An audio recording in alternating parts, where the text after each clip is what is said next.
right, guys, welcome to episode 50 of the Bearzi podcast. Today is a milestone episode where we're going to have the very first in-person podcast with my boy Jaylin in the new house, in the new studio. What's going on? So hopefully everything works out. Jaylin was actually on episode 40 in October. Wow. We had sort of like the old setup where we had the Zoom online call. So I figured today would be a great day to have Jaylin come back to be on the pod. We can talk about some self-improvement stuff, talk about life, and just celebrate this milestone episode. So what's going on, bro? Hey, everything's blessed. Nice to be here. Setup is nice. First time on the podcast. Let's do it. So before my pod, did you ever do any other podcasts before? Never. This is my first time experience, actually. So it was the online pod. That was the first one, and then this is the second one? Second time. I remember the first time when I was doing it, I was actually nervous, but now it's just like a conversation, you know? So it's going to be a nice experience for sure.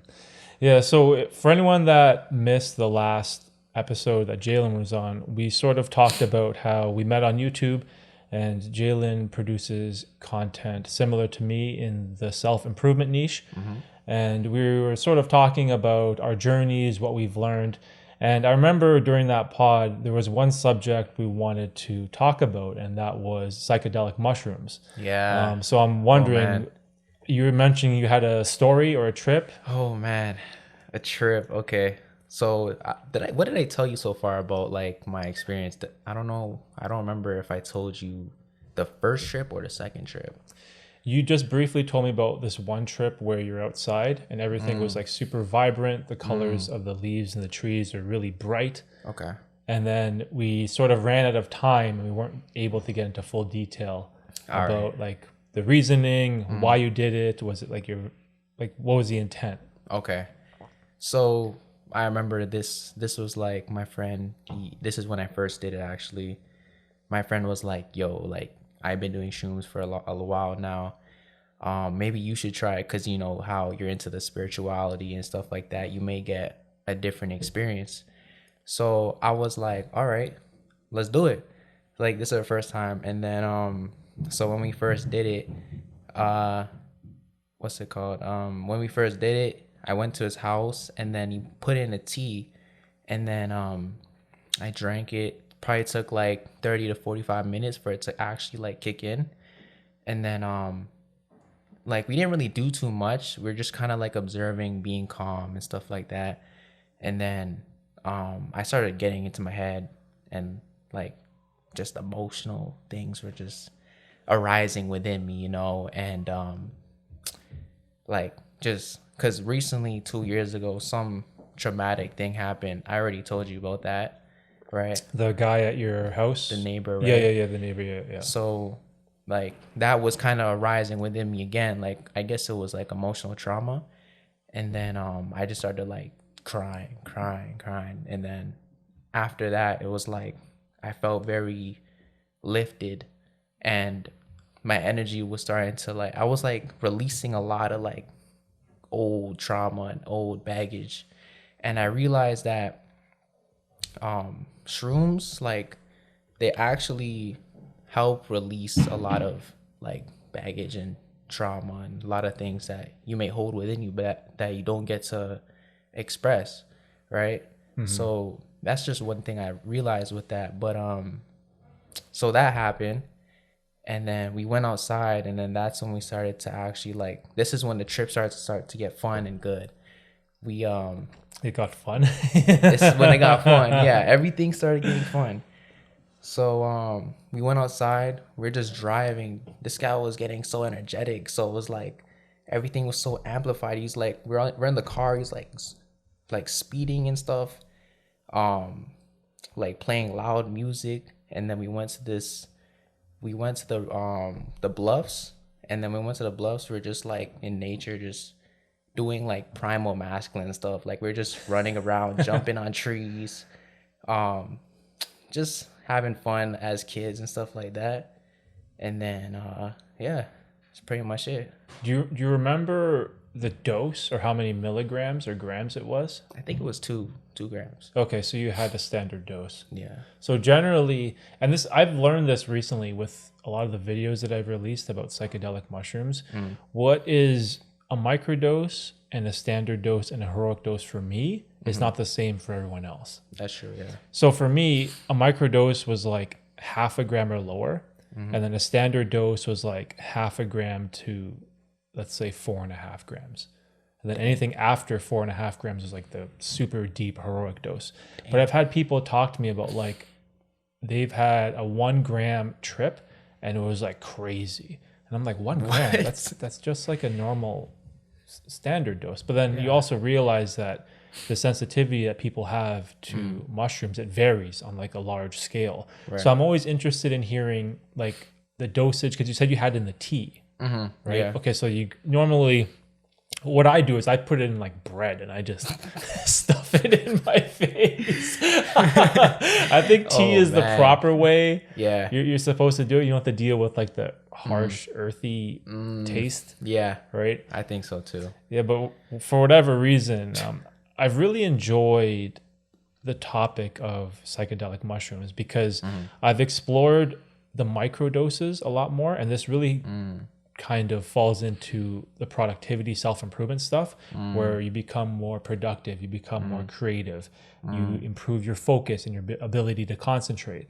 So now I view psychedelics in like these 3 different categories, where the micro, it's very beneficial for improving your life. Yeah. The standard is like the dose where you want to have fun. Like you said, you're out with your friend, you're in nature, you're climbing trees, you're seeing cool stuff. It's like it's like a nice feeling, right? And then the heroic side, I feel like that's where you get the really deep existential work when it comes to your fears and your ego and that type of stuff. But the heroic doses, I've changed my opinion on them. I don't think they're for everybody because I feel like some people don't do well with the extreme anxiety and paranoia. Yeah. Sort of like marijuana. Like, have you ever had any bad edible marijuana trips before? Not really, no. Not like bad where I was like panicking and stuff like that. But there was this one time though where I don't know what, like this was in high school. I don't know what strain it was, but I remember this high lasted like more than 1 day. What? More than 1 day. I swear. I swear. I thought that it was like laced. I was scared. So one day, like, so me and my friend at lunchtime, we took it. And then I got home to my grandma's house, and before I like to go inside, I like to at least like sober up and try to be normal. But I remember this one time, like I was just super like high that I was getting paranoid. I was like trying to find out ways to like get on high, and so I was just in the backyard, just like scared, overthinking everything. And then I remember just going to sleep in the backyard because like I was like, you know what, let me just try to sleep it away. I woke up, it was nighttime, and I still felt the high. And then I was like, what the hell, what did I just smoke, right? So then I usually go to my grandma's house after school, and then I go to my house. My parents pick me up from my grandma's to go to my house in like the evening. So my parents ended up coming, and I went inside for like a little bit, and then they came, and then we went straight home. And then I went straight to my room. As soon as I got in the house, I went straight to my room, and I was just looking at myself. I was like, what the hell's going on? What the hell's going on? And then like I just like was overthinking everything, and I was like, you know what? I'm gonna just go to sleep. I'm tired. I'm not dealing with this. Let's see what happens tomorrow. So I end up going to sleep. I wake up and I still feel the same. I'm like, what the hell? So I go to school still high. Oh, you went to school? Yeah, I went to school that day. Bro. I'm still high. I'm like, bro, Frankie. My friend's Frankie. Shout out to Frankie. I don't know what you gave me, but that was not good at all. So I went to our first class is music class. So I was like, I was on the drums, just like, cause I play the drums. I'm just like high as hell. And I just remember just being so high in music class. And then I remember at lunchtime was when it started to actually finally like wear off. Like I started eating lunch, And I was like, yo, I feel better now. And he was like, bruh, he's like, finally. Oh my gosh. And then, yeah, that was honestly the worst experience I had with weed before, you know, but it wasn't like I smoked a lot. It was just what it was, I guess, very strong. And maybe I'm just a lightweight, but yeah. Wow, that's interesting. Yeah. Yeah, the reason I asked that is because there's this strange contradiction, I feel like, in the self-improvement world, or at least this is how I feel, where generally in self-improvement, we talk about stuff like eating healthy, eating properly, going to the gym, working out.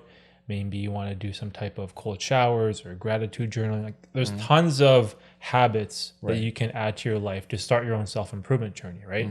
And generally one of the tenets is that drugs are bad and that you shouldn't do drugs. And I know that a lot of this is like common advice in the self-improvement world, which makes sense, right? Generally you want to avoid drugs. Exactly. However, in my version of self-improvement, I talk about the benefit of drugs. So I feel like I'm in this weird contradiction where I'm in this space where I'm trying to promote these positive ideas that can improve your life, remove these like negative habits, but I also encourage drug use, right? So there's like this weird contradiction happening there.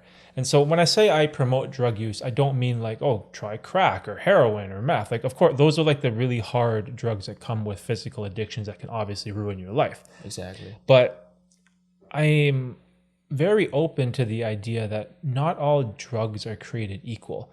And you could probably relate to this because in Canada, the government finally made marijuana legal and you can buy blunts and edibles and vapes from like the government of Canada. Like you can literally just buy it off their website. It's all legal now. Literally. And so I was like, well then obviously marijuana is not a drug like crack or cocaine or meth. It's obviously very different. And this is why I sort of stumbled into mushrooms because I also heard there's like a tremendous amount of benefits in mushrooms, right? But at the same time, I'm trying to walk this thin line of, you know, being true to the self-improvement journey because it's changed my life for the better. Like I used to be this lazy guy that played video games all day, McDonald's all the time, stayed up until 2 a.m., never worked out, like super weak, right? Just horrible. But then self-improvement made me into this more capable, stronger man. And I'm grateful for that. But I don't want to give people the wrong impression with this idea of me promoting the use of drugs. So it's like a very tricky subject where I'm trying to figure out what's the best way to promote it and what's the best way to sort of talk about it, if that makes any sense. That makes sense. I would say that like just use it at your own discretion, you know, use it in a way where, you know, it helps you. Say you want to become a better painter, for example, right? Like an artist, like just use it so that it can enhance your ability to create more and to create from a higher place, you know? But yeah, just use it with discretion, to be honest. Is there any like self-improvement habits that you dislike? That's a good question, actually. I never really thought about that. Like if you think about things like taking cold showers, gratitude journaling, deep breathing, like there's so many different things you can try. Is there any that you've tried that you felt like didn't really work for you, so you kind of gave it up? I would say no. There was nothing that had to do with self-improvement did not improve my life. Like cold showers, gratitude journal, no fap. Oh yeah, no fap's a big one too. What else? Removing instant gratification, like social media. Social media. I would say even diet too for self-improvement. All those things made me the person I am today. And without those things, I feel like all of those things together, what it brought mostly was discipline. You know, being able to stick to something. Because like without like trying to stick to code, like things that are hard, right? If you can stick to something that's very hard, then what makes you think that you can't be successful in any endeavor in your life? You know, so that's why I say that like just taking any of those habits and self-improvement would be really good.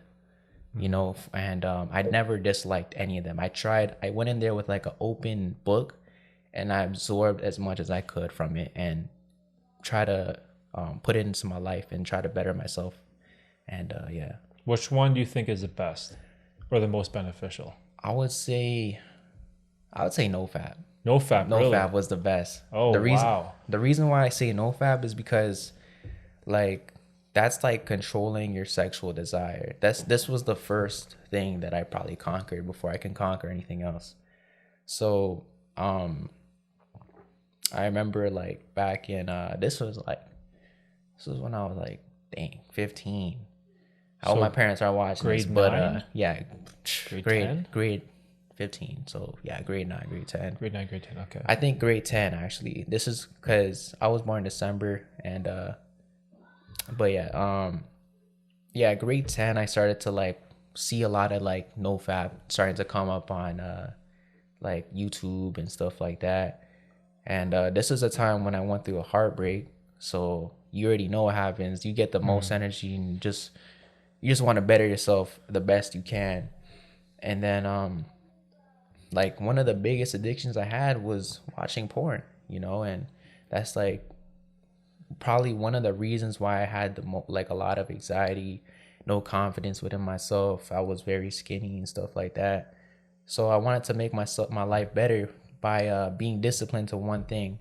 And I feel like one thing I realized is that when you're like so like when you're put in like a dark place, it's like, and then you give like an opportunity that could make your life better, you're gonna take that right away. You know what I mean? Like, you're not gonna hesitate to be like, oh, this is not gonna, like, you're not gonna hesitate to something that's gonna better you, you know? So I was in a very dark place, in a very vulnerable spot in my life, that I was like, it's either this or nothing. Like, this is gonna help me be a better person. I'm gonna do this.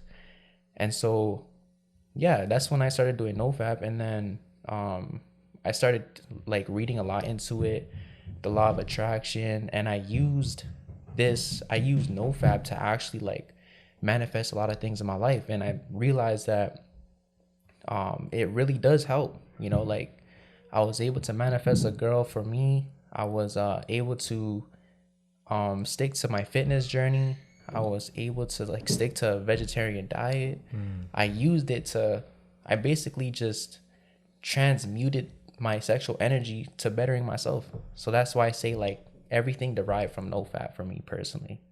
Okay, I see. So that's interesting, because I feel like NoFap or SR, which is semen retention, is probably way more beneficial for young men that are going through adolescence. 100%. Right? So I feel like your demographic or your group of friends based on like your age, it's probably one of the most beneficial habits. 100%. When I was 19, no, would you say 15?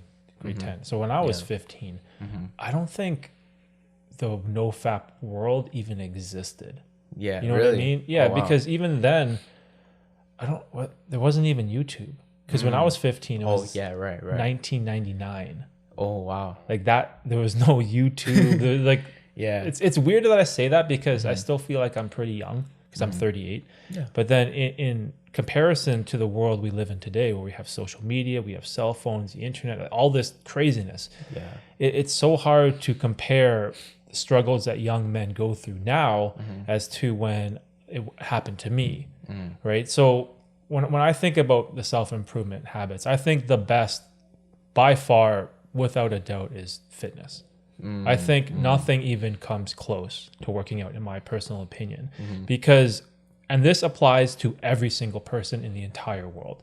I know you can say cold showers, yes or no, NoFap, okay, gratitude journaling, meditation, maybe you might like it, maybe not, but fitness, there's no excuse. It's 100% beneficial for every single human being on the entire world, because we 100%. Only have one body. 100%, right, we have this one. I know Joe Rogan likes to call it like a meat vehicle, right? Yeah. And fitness, it just not only makes you feel better, it improves your energy, makes you live longer. Like, everything about it is pretty much undeniable. Yeah. So I feel like fitness is the foundation for a self-improvement journey. Like if you had like a pyramid, like a self-improvement pyramid, the bottom, the biggest block, your foundation should be a dedication to fitness. 100%. I feel like that is the most important thing. And once you have that strong base, then you can add in the other, then you can try adding in the no-fap or the meditation or the gratitude journaling and trying to figure out like what works for you. Like even for me, the cold showers is probably the one habit that I've been the most consistent with. Fitness, even though I know it's the most important for me, there's been times when I haven't gone to the gym. Like even right now, when COVID happened, my gym membership got canceled, and then we moved to this new house last year, so I had to find a new gym, and I haven't got a new membership yet, so I haven't been going to the gym recently, right? And so even though I know that fitness is the most important, I'm gonna get back to it eventually. Like I have a home gym in my garage that I work out in upstairs, so I have something, right? But for whatever reason, cold showers, it was this exercise where there is no excuse really for why you can't do it. Take a shower every day, the handle, just turn it to blue. And and every single time it sucks. It always sucks, even though I've been doing it, I think 7 years now. I think it's been 7 years. Consistently every day, every single day. I think I missed 2 days. And the 2 days was when I was really sick. I had like the chills, right? And so I'm like, do I want to take a cold shower when I'm sick and I have you know what I mean? I was already freezing. So I think there's like 2 or 3 days where I missed when I was like sick. But other than that, even throughout the winter, every day, put that water to blue. It sucks. It's horrible. But just that feeling of overcoming something difficult, it just sets up the rest of your day for success because you know you're able to overcome that difficult task. Right. And then from there, then I've added in the other habits. But the no-fap one, to be perfectly honest, I've joined the no-fap Reddit, like the subreddit, the people of no-fap. I've read the benefits. For someone in my demographic, in my age, where obviously no-fap hard mode doesn't work because like having a family, like I have kids, right? So of course, if I say I'm on no-fap hard mode, well, you're gonna think, oh, you lied. I just saw your son, right? So you're gonna know I'm lying, right? So it doesn't make any sense. However, I think the benefit of no-fap for someone in my demographic is that dopamine rush when you're on porn and you're just trying to get this feeling of I don't know if it's satisfaction or you're just like trying to achieve something without putting in the work. It sort of messes up the way your brain thinks. Is wired, there's like a phrase for it. I can't remember exactly what it's called. That guy Andrew Huberman talks about it a lot. That neuroscientist guy. But I do definitely think that no-fap is beneficial, but also it will also depend on where you are in life. I think is probably the best way to put it. So hold on, I got a question. When do you usually do your cold shower? Straight in the morning, or like say you like hit a workout then after your workout? So if it's a day where I take only one shower, it's at night. It's at night. So before, when I'd hit the gym, I'd have 2 showers because I'd hit the gym in the morning, take a shower, and then for whatever reason, I always take a shower before I go to bed. It's just something I don't know what it is. I can't go to bed without taking, because I'm always sweating. Because at my day job, I'm driving around, I'm lifting heavy stuff all day long. Right? What do you do? I'm a courier. So I work for FedEx. Oh, like I see. Amazon like delivers. I do sort of the opposite. I'm like the airport and I pick stuff up. But when I mean I pick stuff up, I'm like I go and there's like an airplane door. There's an engine. So I'm like heavy boxes I'm picking up and lifting, right? So I'm always, which is good because it's like a form of exercise. Right. But then I'm always perspiring. I'm always dirty and dusty. So every night I always take a shower. And also just taking a cold shower at the end of the night is good for someone like me who has like really bad skin conditions. So I have like eczema and allergies. And really cold water is very soothing for irritable skin because normally like your skin is inflamed, it's itchy, it's red, it's all dry. But then something about the cold water really soothes it and it helps me sleep better at night. So on a workout day, it would usually be just a warm shower after the workout. Because I've read some scientific studies about how cold showers affect inflammation after a workout. So when you work out, Yeah. especially when you're doing progressive overload, which is what you know, like lifting Yeah. heavier weights over time or adding more reps. Right. Inflammation is good because it's inflammation of the muscle. It's the Right. muscle being broken down and then your body repairing it and building it up. Right. So in that sense, inflammation is a good thing because that's what you want. Cold showers are beneficial because they reduce inflammation, right? But it has this very minor effect, like a negative effect on muscle growth and hypertrophy. Yeah, so if it's again, it's from that Andrew Huberman guy. I read it from him. He talked about there's like this correlation between working out and taking a cold shower after, where you probably just want to do hot. So that's where I follow that advice, and I kept the cold showers to later at night. But there's also the benefit of people like to take cold showers in the morning because it wakes their ass up. Yeah. Right. So I don't know if is that what you do? I was gonna say that I usually take my cold showers right in the morning, and I noticed that I actually stopped doing cold showers like long time ago, but I started getting back into it for probably month and a half now, and the biggest thing I've realized doing it in the morning is that it really does set my day for success. Like I feel like once you get that cold shower out the way, it's like everything else is just easy, if that makes sense. You know what I mean? Like it's like you're getting you overcome the biggest challenge in the first thing in the morning, and then it's like everything's just a breeze, you know? So that's why I wanted to see if you took yours in the morning or at night, because I wanted to see your like perspective on it and how you've experienced cold showers. Yeah, so getting that first win in the morning is extremely important.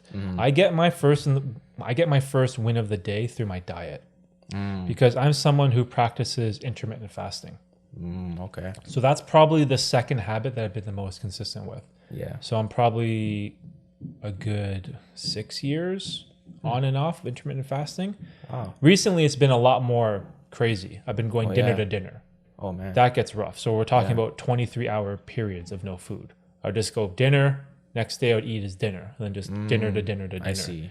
So there's a lot of health benefits in fasting in terms of longevity, because you're going to experience this too as you age. When you're your age, when you're 19, you want to go to the gym to build your confidence. You want to be bigger. You want to be stronger. You want to build an aesthetic body because it's very important for you, whether you are looking for a girlfriend or you want to look good for your current girlfriend or whatever your situation is. Yeah. However, as you age, there is this inherent desire to you sort of value longevity more than aesthetics. That's true. Right? So now I've been with my wife. We've been married like 8 years, been together over 10, have kids. So me trying to build an aesthetic body has fallen on my list of priorities. That's true. Whereas now I view life as I want to stay healthy and stay alive as long as I can at a high level. Right. Like I want to be there for when my kids have kids. Like when my grandkids come over to my house, I want to be able to squat down and pick them up. Yeah. If I happen to fall down the stairs and no one's home, I want to be able to do a push-up and get myself up. Yeah. So longevity for me, as I've aged, has become the top of my priority when it comes to fitness. Right. So the way I work out, I stopped doing the big 3 lifts. Deadlift, bench press, and squat. Barbell specifically. And I've transitioned to dumbbell bench press, lower weights, more repetitions, less chances of injury. It has reduced my strength because I'm focusing more on sort of hypertrophy and endurance. So I've lost gains, right? But at my age, I'm okay. But I'm okay with losing gains for the sake of improving longevity. Right. And intermittent fasting is a way that really benefits that. Right. And again, to sort of get back to the original point, that is my first win of the day. Because in the morning, everyone wants to wake up. You want to eat like cereal that's full of sugar, or maybe a protein bar, a granola bar, some fruit, like whatever. People love having breakfast, bacon, eggs, all that type of stuff. But for me, if I can push my first meal of the day later and later on, that struggle that you face where you take your cold shower first thing, I battle my inner demon of hunger and that hormone ghrelin, right? Yeah. So that is my first win of the day. And then once I get through breakfast because like my kids are eating, my wife's eating, like there's food everywhere. It's very hard to, yeah, right. It's very tempting. It's very hard to resist. But once I get that win, just like you, the rest of the day becomes easier. Easy. Right. So what's your, what has your benefits been with intermittent fasting in terms of like, just instead of like longevity, what else in terms of physically have you noticed? Without a doubt, it's learning about this hormone called ghrelin, and learning that when you're hungry, right, your stomach is rumbling, you get the signal to your brain, it's time to eat. You eat at this time every single day. You're hungry. You get that hangry attitude where you get irritated and annoyed, and it's like you have this mindset like, I have to eat. I have to eat. My blood sugar level is low. Like I have to eat something, and you're just like all pent up, almost in like a rage. Right? That's what people call like, oh, I'm hangry, right? Yeah. However, what you learn is that is just a hormone called ghrelin. And you can suppress ghrelin by just chugging a whole bunch of water and waiting, I think it's like 20 to 25 minutes. Oh, wow. And it will go away. It's sort of like a bell curve where ghrelin, it's flat and then it spikes because you eat at the same time every day. And then if you can fight it, it will go away. Oh, wow.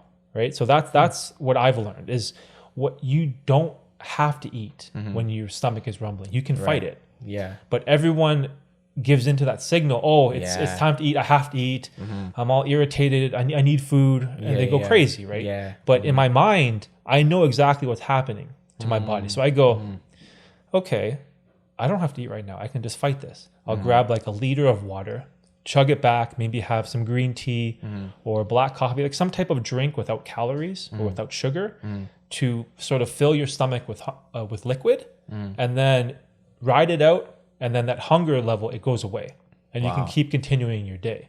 And then the other benefit is that because your body is not digesting food all day long, I have this very stable energy level where it doesn't spike. You know, some people have that 2 p.m. crash. They're like, oh, I need a coffee. I'm like struggling after, you know what that feeling that some people have? Yeah. There's none of that for me. It's just this very flat. Throughout the whole day. The whole day, yeah. But the thing is, it's a little bit reduced. So if I were to eat food, my baseline level of energy is higher, right? So it's a kind of higher, but it will sort of fluctuate and crash. But if I fast, the baseline level is lower, but it's consistent the whole day. If that makes any sense. That makes sense, yeah. So you're basically kind of doing Ramadan then. Yeah, Ramadan is right now. Yeah, that's just what I noticed because I have coworkers who are doing Ramadan right now, and man, like this guy was hangry yesterday. Oh, was he? I was because I just started a new job. He was just like it was like you can't eat till sundown basically. So it's kind of like what you're doing because you say you only eat dinner, right? So like it's just like every little thing irritates him. The supervisor one time came and he was like complaining about like the little things, the little stuff that were missed in our like section because we're caretakers. He was like.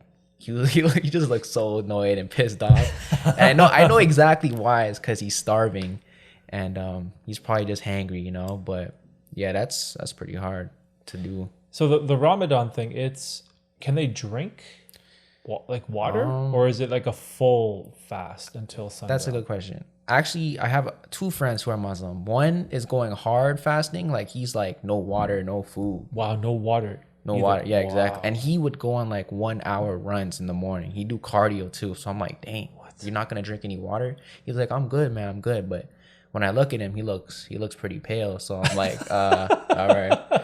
So if you do you, as long as you live, that's all that matters, you know. But the other guy, he drinks water whenever, but he has his food at that window. So yeah. Okay, so like like sundown, so dinner at night type of thing. Exactly. Yeah. And then after dinner is done, do they have to start the fasting period again until the next? Exactly. Yeah. And one thing I did notice is that they pray like 5 times a day. I don't know if it's exactly 5, but they pray a lot throughout the whole day. He'll be praying throughout our work sessions, and I'm like, wow, they're like very dedicated.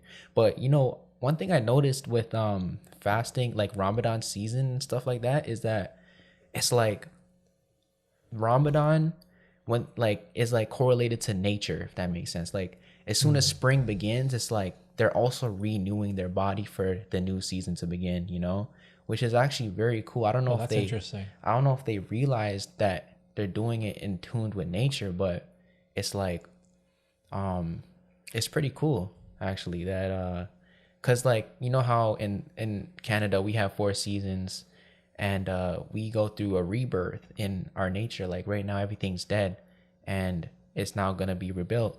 And with fasting, it's like you are kind of, when you fast, it like eats away all of the bad things in your body, and it like prepares you for like it gives you like healthier and stronger cells to begin the new season. So that's just one thing I realized with like Ramadan and stuff like that, which is pretty cool. That's interesting. Yeah, I have a lot of respect for people that are super dedicated to something like Ramadan. I've seen those guys where they have like a piece of cardboard and they sort of put it on the ground outside and they start praying and like like I see that when I'm working. I'm like, damn, like respect to you, like to have that like level of dedication. It's interesting because I'm not a religious person, but I'm always curious at what people find beneficial to their life. You know what I mean? And I hate that people have this ideology or this idea about religion where it's like, if you're not with me, then you're against me.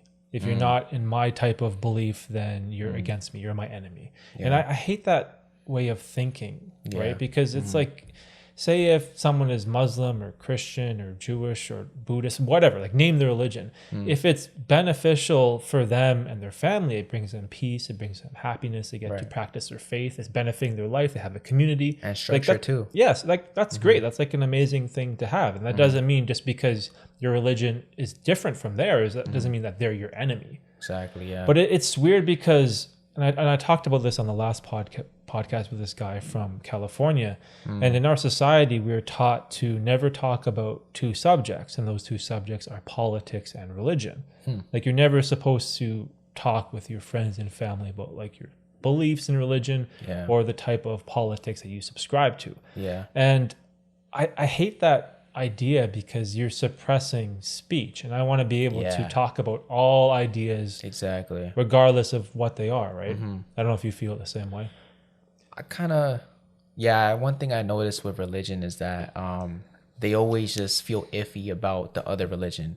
Like a Christian is like, I would tell, because I have friends, I'm like kind of on the same thing you're on. I'm just open to hearing things from other religions and sort of like that.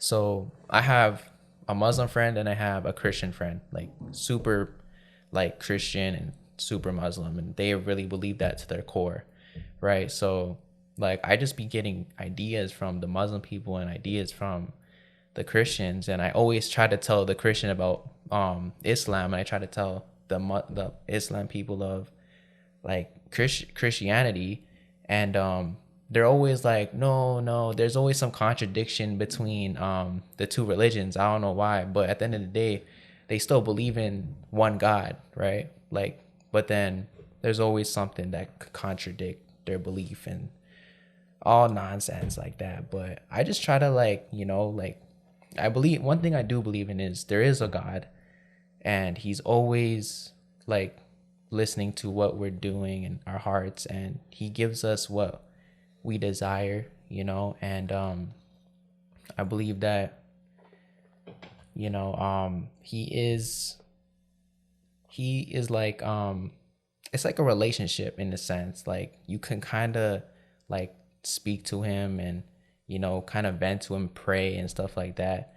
You may say it's like law of attraction, but like you can name it whatever, but I do believe that there is a higher force that allows things to happen. Like this podcast, for example, like this was like happened because you created this, you manifested this whole environment, right? And that is also has to do with God and stuff like that. But yeah, it's a very deep topic, But what's your side on religion and stuff like that? So religion is tricky for me because my mom's family is Buddhist and my dad's family, I have no idea because they live in a different country and they don't really speak English. I'm not even entirely sure what type of religion you follow in Italy or Austria. That's where my dad is from. Oh, wow. And then when I grew up, I went to Catholic school. So it was like three different religions between me, my mom, and my dad. Wow. Right. But in my parents' eyes, they felt that Catholic school was better than public school. So they wanted me and my brother to go there, even though they didn't align with the religion, with the beliefs of the Bible per se. So it's kind of strange. I'm like my mom tell me, go to church, go to mass, but your family's Buddhist. Like, shouldn't you be telling me to go to the temple? Yeah. So I'm like so confused, right? I was so conflicted. Yeah. But also because of that upbringing, I was never forced by my parents that this is what you have to do. They just figured, like, okay, try this. The schools are good. I guess you wear a uniform during high school. Maybe there's like less bullying or whatever it is, right? Yeah. But what that did for me was it created this ability to be open-minded to all world religions, right? So now I have no prejudice or preconceived feelings towards anybody. And in some ways, it kind of sucks because I don't have that strong faith that some people have. Like I had this guy on the podcast once who was super Catholic, and he talked about how going to Sunday mass is like this amazing thing. You see everyone in your community, everyone dresses up nice. It's an afternoon where you can spend an hour where everyone is kind to each other, everyone is polite. Yeah. Everyone is very giving, and it's like a really nice community. It's like a nice thing to have. And I was like, yeah, that's super cool. I like that. I like that everyone has like this one day, this one time where everyone agrees to be a nice human being and we all get together. Yeah. Right. And then I was like, that's kind of cool. But then, so in one sense, I don't want to say miss or regret, but I'm always like interested. Like, I wonder how I would turn out if I had more faith towards one specific religion. But on the other hand, I'm also extremely happy because I don't have prejudice in my heart for people that have differing opinions from me. And this is extremely beneficial because this is applied to other things in my life. I don't care what religion you are. I don't care how old you are. I don't care what race you are, ethnicity, like it doesn't, or politics, don't care. Yeah. I'm open to talking to anyone, regardless of all those factors. And unfortunately, there's a lot of people who aren't like that. Right? They have like this team mentality, or they see people that are different from them, again, like as the enemy, so they don't want to maybe learn from them. Whereas I am grateful that even though I have a lack of self-identity, it's opened me up to be able to talk to people of all walks of life. And I just love that, especially for podcasting. Right? 100%. I totally agree on that. But yeah, because even I've had a guy on that's like atheist, for example, like someone that's atheist. I would love to have someone that's Muslim, because I think that's what I'm missing on the podcast. I have some friends that are Muslim, but no one that's like really practices type of thing. I would love to maybe learn more about that, because there's a lot of Muslim concepts that I find are beneficial. Like when guys talk about going to the club and drinking on a Saturday, they say that's haram. Right? Like, no, we don't do that. That's haram. I'm like, okay, that's like a good thing to live your life by. Not consuming alcohol, getting intoxicated, staying out late on a Friday or Saturday night. Instead, be home with the people you love. Do something constructive. Right. So like, I think there's things that you can learn from other people's experiences, right? 100%. I totally agree with that. So I don't know. That's my hope for like the podcast, at least, because the other thing too that I love about all this, it's sort of like this self-education that you gain through talking to different people, right? And even though I talk a lot about self-improvement, right, and I like to promote other content creators who are also in the self-improvement space, like you, for example.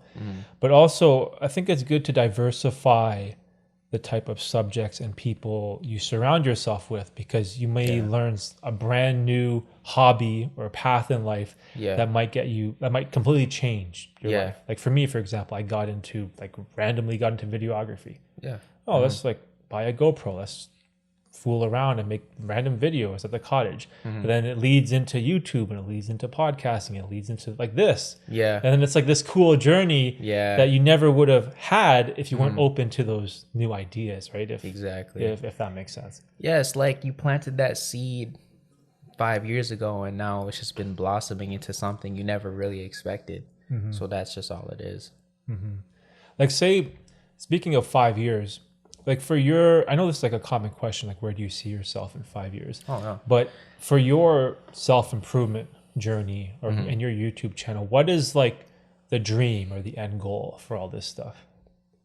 The dream. So I personally just want to, for the YouTube space, that's like my space where I want to like talk about the good habits that everybody should partake in. And I want to build like a group of people of just like kind of like what Hamza's doing, like building your tribe and just having like a bunch of like people that you helped and being able to just, because people come from all walks of life, they come from different experiences, and being able to just help them, give them the habits, and then you guys all come together, they're going to experience things that you haven't experienced. So it's like you guys learn things from each other.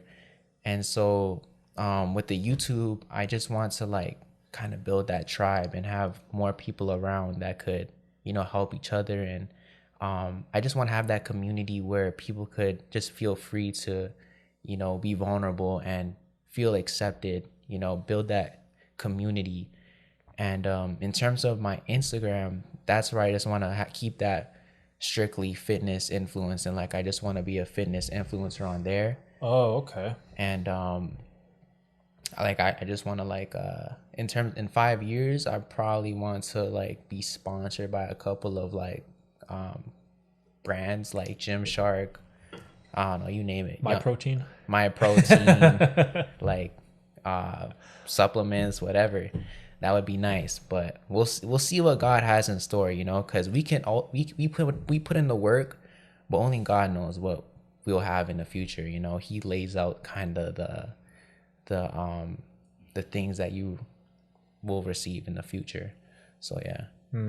So you mentioned Hamza. Yeah. So is there any other, like, who are the people or creators that influence you or that inspire you? Back then, because right now I don't watch like a lot of YouTubers like I did before when I was getting into self-improvement, because I'm now just living my own life. But before, like, I don't know if you know like Spiritual Self. No, Spiritual Self. You should check that out actually. YouTube channel? Yeah, he's a YouTuber.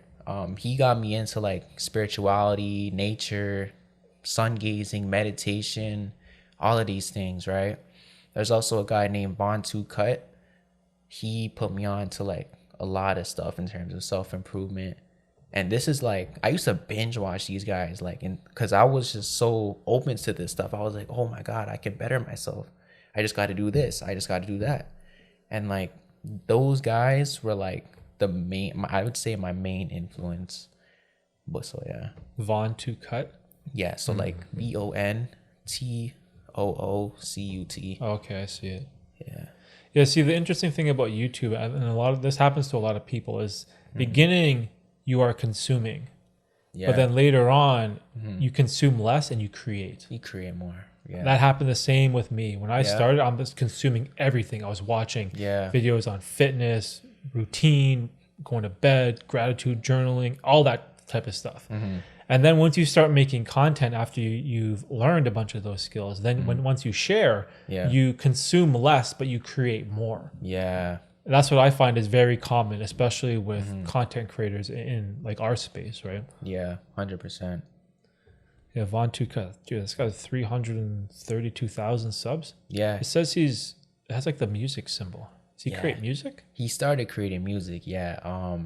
At the beginning, like 2-3 years ago, it was just strictly spiritual content and self-improvement content. But then he just kind of went through like a phase of like just rapping. And he kind of fell off from there. That's when I stopped watching him. I'm not gonna lie. That's when I stopped watching him. And then he actually started getting back into the spirituality again and self-improvement and just those type of talks, right? And so I find those talks like very useful because it kind of like reinforces what you believe in and just keeps your head straight and keeps you on the right path. So yeah. But what about you though? Who did you used to consume back in the day? So for me, pretty much the gateway, like my channel started in fitness. Right. I started in fitness before I started self-improvement. And one of the first guys I think was Jeff Nippard. Jeff Nippard. I think I heard of him. Yeah, he's like purely in the self-improvement space. And then there's a sort of like people cringe at this guy, but this guy from Toronto named Kino Body, Greg O'Gallagher. Kino Body. Hold on. Can I see who that is again? I heard that. It sounds so familiar. He's this guy that people always troll. He's this like super aesthetic. Yeah. He's rich. Yeah. Like outside of YouTube, I think his dad is like the multi-billionaire. Like he lives like in a mansionaire, not multi-millionaire in real estate. Like he lives in a massive mansion in Toronto. Yeah. And so he has like a lot of his content is a little cringy because he's like, oh, I'm the Bruce Wayne of fitness. Like he has like all this like cringy stuff, right? Yeah. However, he was the first person that I heard talking about intermittent fasting. So I have to give him some love because I never heard of intermittent fasting at all aside from him. Yeah, but he's like that guy like, oh, intermittent fasting will change your life. You don't need any of this stuff. Like he's like eccentric with it, right? Yeah, Kino Body. He's like this. I don't know how to explain this guy. Let's see. Let's see him. Oh, that guy. Oh my God, no. Yeah, so he's aesthetic. He's from Toronto. Yeah, he's from Toronto. No way. Yeah, he's it's that's crazy. It's tough because when you watch his look, he released a video, Kino Body on mushrooms. No way. Yeah. That's crazy. Oh my God. So this guy's kind of funny because he gets trolled in the comment section because he makes these like these sort of like arrogant videos where he's like this like, I'm a superhero, follow my routine, you'll look like Thor, and people troll on him, right? Yeah, doesn't he like also have like models and stuff in his videos? That call him like the Kino Angels or something. Oh my just goodness. Like, bro, so cringe. But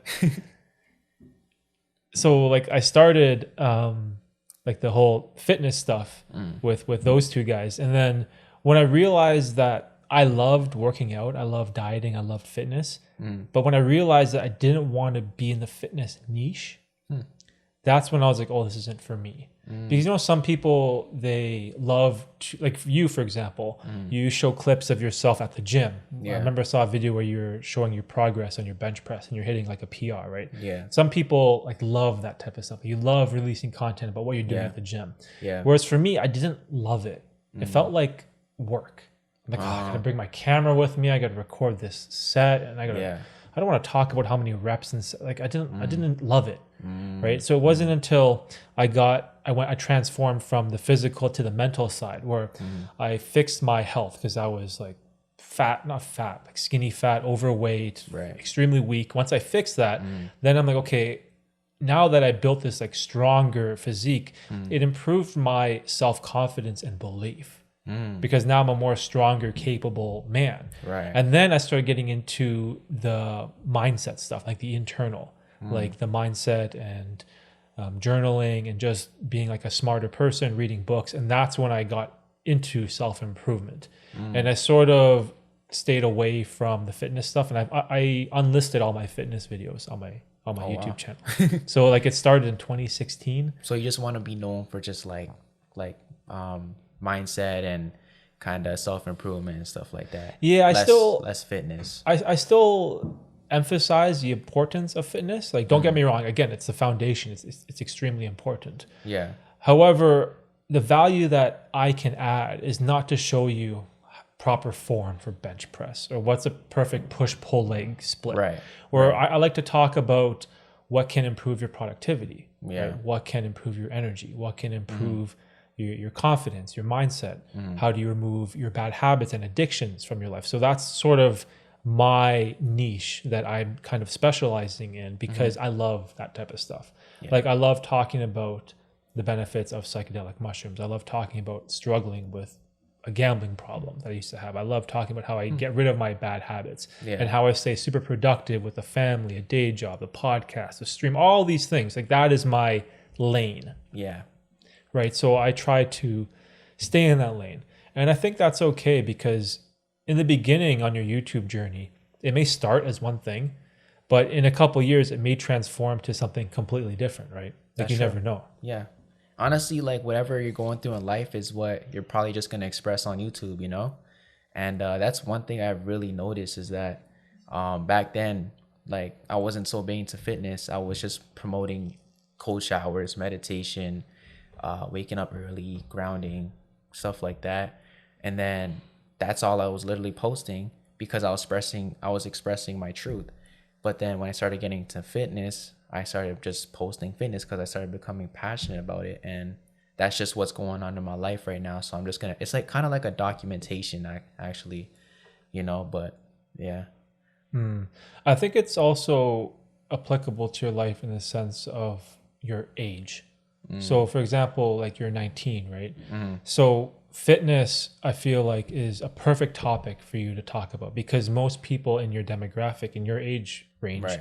you know, people that are 17, 18, 19, 20, fitness is really important for them because again, it's a foundation, it's a building blocks. Right. And maybe Jaylin is the gateway for people to get into that. And that's probably like a subject that's really important for you because people can relate to you, right? People, young guys that are 17, you know, they see a video of you in the gym, you know, like making gains, making PRs, making progress on all your big lifts, they can relate to you in a sense. So I feel like the subject of fitness and being like a fitness influencer is a good decision for like you, for example. Whereas me, I think age, again, you know, age isn't everything, but when I look at my demographics, especially on YouTube, it's like the 25 to 35. So I don't have many people that are like 19 or younger in my, it's a lot smaller because of the type of things I talk about, right? Like mindset. Again, it's like you have stages in life as a man. Yeah. Whereas now a lot of, you know, people that are 30, they're not really into building an aesthetic body. They're more like, how do I find happiness? You know, what's the meaning of my life? How do I build a business and escape my corporate job? Right. You know, like that. Those are like the type of subjects that are more relatable to the people that are like in my tribe, right? So I feel like it's really important as a creator to think about who are the people that you are trying to reach. That's true. Like, what are the struggles that you are going through that people your age can relate to you, right? So I feel like the no-fap stuff, the fitness, going to the gym, that is like great content to talk about, especially for where you are in life, right? That's true, yeah.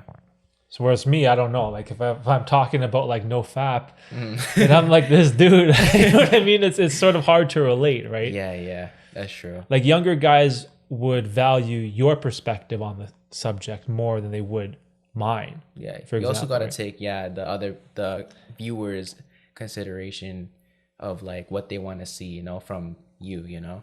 So yeah. Also, can I use a washroom? Yeah, man, go ahead. All right. It's the water. It's a while. Take a quick break. Yeah. True, Back from a quick washroom break. Yeah. Okay, I had a couple questions I wanted to ask you anyway. Okay. The thing that I like about a live podcast is, especially like if you know the person, you have like a level of comfortability with sort of their values and you know, like obviously you don't know who I am completely, but you have a general idea that you know, I care about bettering people's lives, right? And I think one of the most important things in podcasts also to do is to maybe not combat, but challenge some people's ideas on perspectives, because online it's very tough to do this because people get like insecure and they get defensive. Like whenever I probe and I ask people like certain questions, oh, why do you think this? Or why do you believe in that? Everyone like gets offensive. Like they get on, they think that I'm like attacking them personally, but like I'm not. I'm just like coming from a place of curiosity. And one thing that I really like to challenge people on is diet. Because it's sort of, I wouldn't say it's an ideology, but it's one that people get really uptight about, right? Like especially when it comes to eating meat, for example, is a big one, or types of things like keto when you're only just eating pure fat. Like I feel like a lot of people struggle with having a constructive conversation about this topic, and it's one that I really like to talk about. Not to try to like attack you, for example, but just I'm curious. Okay. And so I remember when we talked once, you said you were vegetarian, but you eat fish. Not that much anymore, to be honest. I tried to stop eating fish because I just want to be because on my Instagram I want to be perceived as a vegetarian. So I'm like, I'm not eating fish no more. I actually got to live up to what I say I am, you know. So I stopped eating fish for quite a while now. I just been straight vegetarian now. So yeah. Okay, so no meat and no fish. No meat, no fish. Yeah. So why vegetarian but not vegan? So the thing with basically the difference with vegan and vegetarian is that when you're vegetarian you could have eggs, and okay. Oh, you can have eggs. you can have eggs when you're vegetarian. Yeah. So okay. I'm mainly like plant-based, but I eat a lot of eggs now. That's the only difference between when I used to be vegan and now. So yeah. Okay. So why vegetarian and why no meat? I just don't really like I don't like the fact of just having like just meat inside of me. I'd rather have a live source instead of dead energy inside of me, because I noticed that like when you eat meat, it's like whatever that meat had within them, like the energy, the emotions, all of those things are still within that creature, you know, because energy cannot die. It can only be transferred. Transferred. So when you're eating that meat, it's like whatever that animal has been through is now being digested within you. So that's just what I personally believe in, you know. So I'd rather stick to being on the whole foods, the vegetarian side, because those things are like all the energy that comes from those like food sources come from the sun, and that's like the purest energy that you could ingest as a human. For example, like if you want to, like this can go deep, like if you want to think in terms of energy, like the sun is like the highest frequency in terms of like energy. And so when you're like ingesting those types of foods that make you like vibrate higher, as you may say, I just think that eating cleaner foods will make you be a better person, if that makes sense, you know. So is it kind of like an animal that, especially a factory farm animal, can go through suffering, it goes through death, and you don't want to ingest that into your body? Exactly. Is that right? That's why if I'm getting my eggs, I only get free form eggs, like free run eggs. Oh, okay, the free range. Yeah, free range. Oh, okay, I see. Because oh, keep going. Go ahead. Oh, just because like those like chickens, those chickens are basically allowed to roam and not be constricted in like a little space. So that's why I just want to, if I'm going to eat something, I want it to come from a good place, you know? So what about animal cruelty?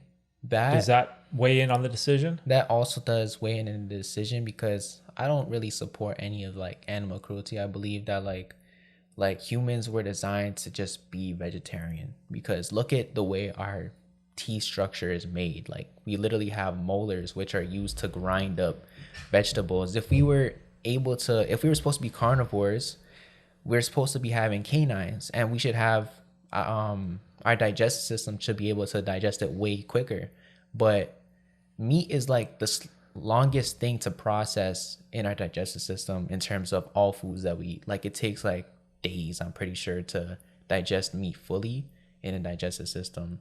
So, but in terms of like vegetables and beans, for example, it takes like 3-4 hours, and then you digest it automatically. And so technically your digestive system is using less energy, and so it makes you kind of have more energy all day round. Oh, I see what you're saying. What about the people who swear by a carnivore diet? Who swear? Who believe in a carnivore diet and say like the carnivore diet has benefited their life. Like, what do you think about that? That one's actually a very interesting topic because I have a friend that actually went carnivore for like, I don't know if it was maybe 2 months, but he was the first 2 weeks were bad. He said he felt like throwing up. And then after that, he said he started feeling fine. And one thing that he noticed and I noticed is that he started losing weight. Like you can actually like get shredded from just eating raw meats on its own. But that's probably because there's no carbs in the background, right? It's just pure protein. But honestly, it just depends on how your body takes it, you know, and if you do believe that it's gonna benefit you, then it's gonna benefit you. If you don't, then it's not gonna benefit you, you know. But that it just depends on the person, I'd say. Yeah, because the carnivore diet's interesting because protein, I think it's 30% of the calories get absorbed because it's a lot harder for your body to break down proteins than carbs and fat. So if you were to eat let's say 100 calories of just pure meat, you're actually only getting 70 of the 100 calories because of the digestive process. So that's one of the reasons why people that are on a carnivore diet become really shredded, because it's a lot easier to lose weight. right. And this subject it's interesting to me because, to be perfectly honest, I used to be someone that was totally against veganism. Oh yeah. Yeah, and it wasn't from a good place. It was sort of from a place of hate. And as I've aged, I've learned, I was a dick, right? That was a time where I was a lot younger. I was a lot naive, and I was criticizing something that I didn't know anything about. And it's hard to admit something like that, right? But I think it's important because I used to be this stupid kid that would go to like Korean barbecue and take pictures of all the awesome meats and beef they were eating and hashtag vegan on Instagram.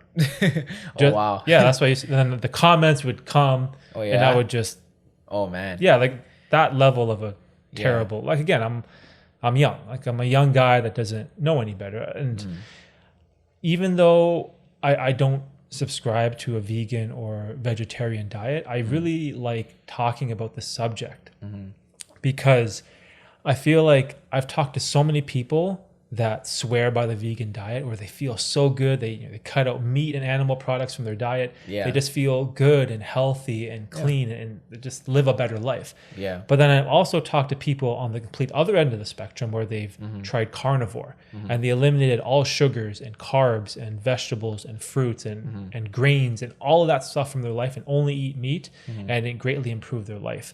Yeah. And a big part of that is that professor Jordan Peterson from Toronto, and he's someone who swears by the carnivore diet, and so does his daughter, Michaela Peterson. Yeah. And Jordan Peterson is a huge influence for me. He's someone that I really look up to intellectually, not just like in the self-improvement space, but just as a speaker, just like a brilliant guy, really well read, just he speaks like eloquently, just the stuff he says is so beautiful, and I always aspire to be someone like that. Yeah. And because of him and his daughter, I tried the carnivore diet. Oh yeah? Yeah, and the benefits I had were really, really good. A lot of because it's basically an elimination diet, right? You're eliminating all types of carbohydrates, all types of any type of variation of food, and you're just eating like pure meat. And what that did for me, it cleared up all of my skin.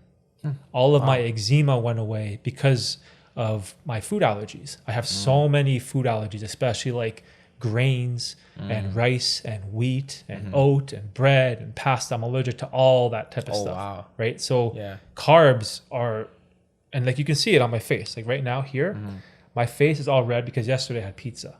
Oh, I see. We took the kids with my friend at my friend's house and we had pizza. And today I'm suffering because I ate all like the bread and stuff, right? And it kills me. Wow. And when I tried doing something like carnivore, it cleared all of that up and I felt really good. Yeah. But there's this conflict where I'm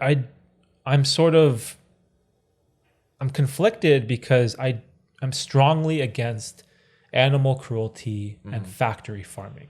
Yeah. I think what we do to animals in the slaughterhouses is horrible. Yeah. Right. So even though this diet, it benefits me from a selfish standpoint, Yeah. I'm also against it morally. Yeah. Right. So I'm in this tough position. I'm like, well, what do I do? Right. Because and I've tried vegan, vegetarian diets before, and Oh, yeah? I felt okay, Yeah. but my skin was still fucked up, and I still felt. But like, what were you eating when you're going through that vegetarian and vegan diet?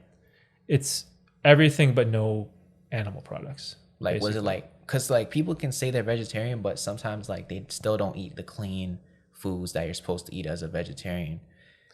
Like, what do you mean? Like people would just eat like you know, like these processed like veggie, like vegan burgers or something, like Beyond Meat, for example. Oh yeah, no, Like that's those are bad. like you may think it's vegan, but I don't know, something just suspicious with that one. I don't trust that. But I'm talking like when you go vegan, like I'm talking like were you eating like whole, like straight raw whole foods the whole time? Not raw, like definitely cooked stuff, but like bread, pasta, potatoes, or like Yeah. carbohydrates. Yeah. Tofu. I love vegetables. Yeah.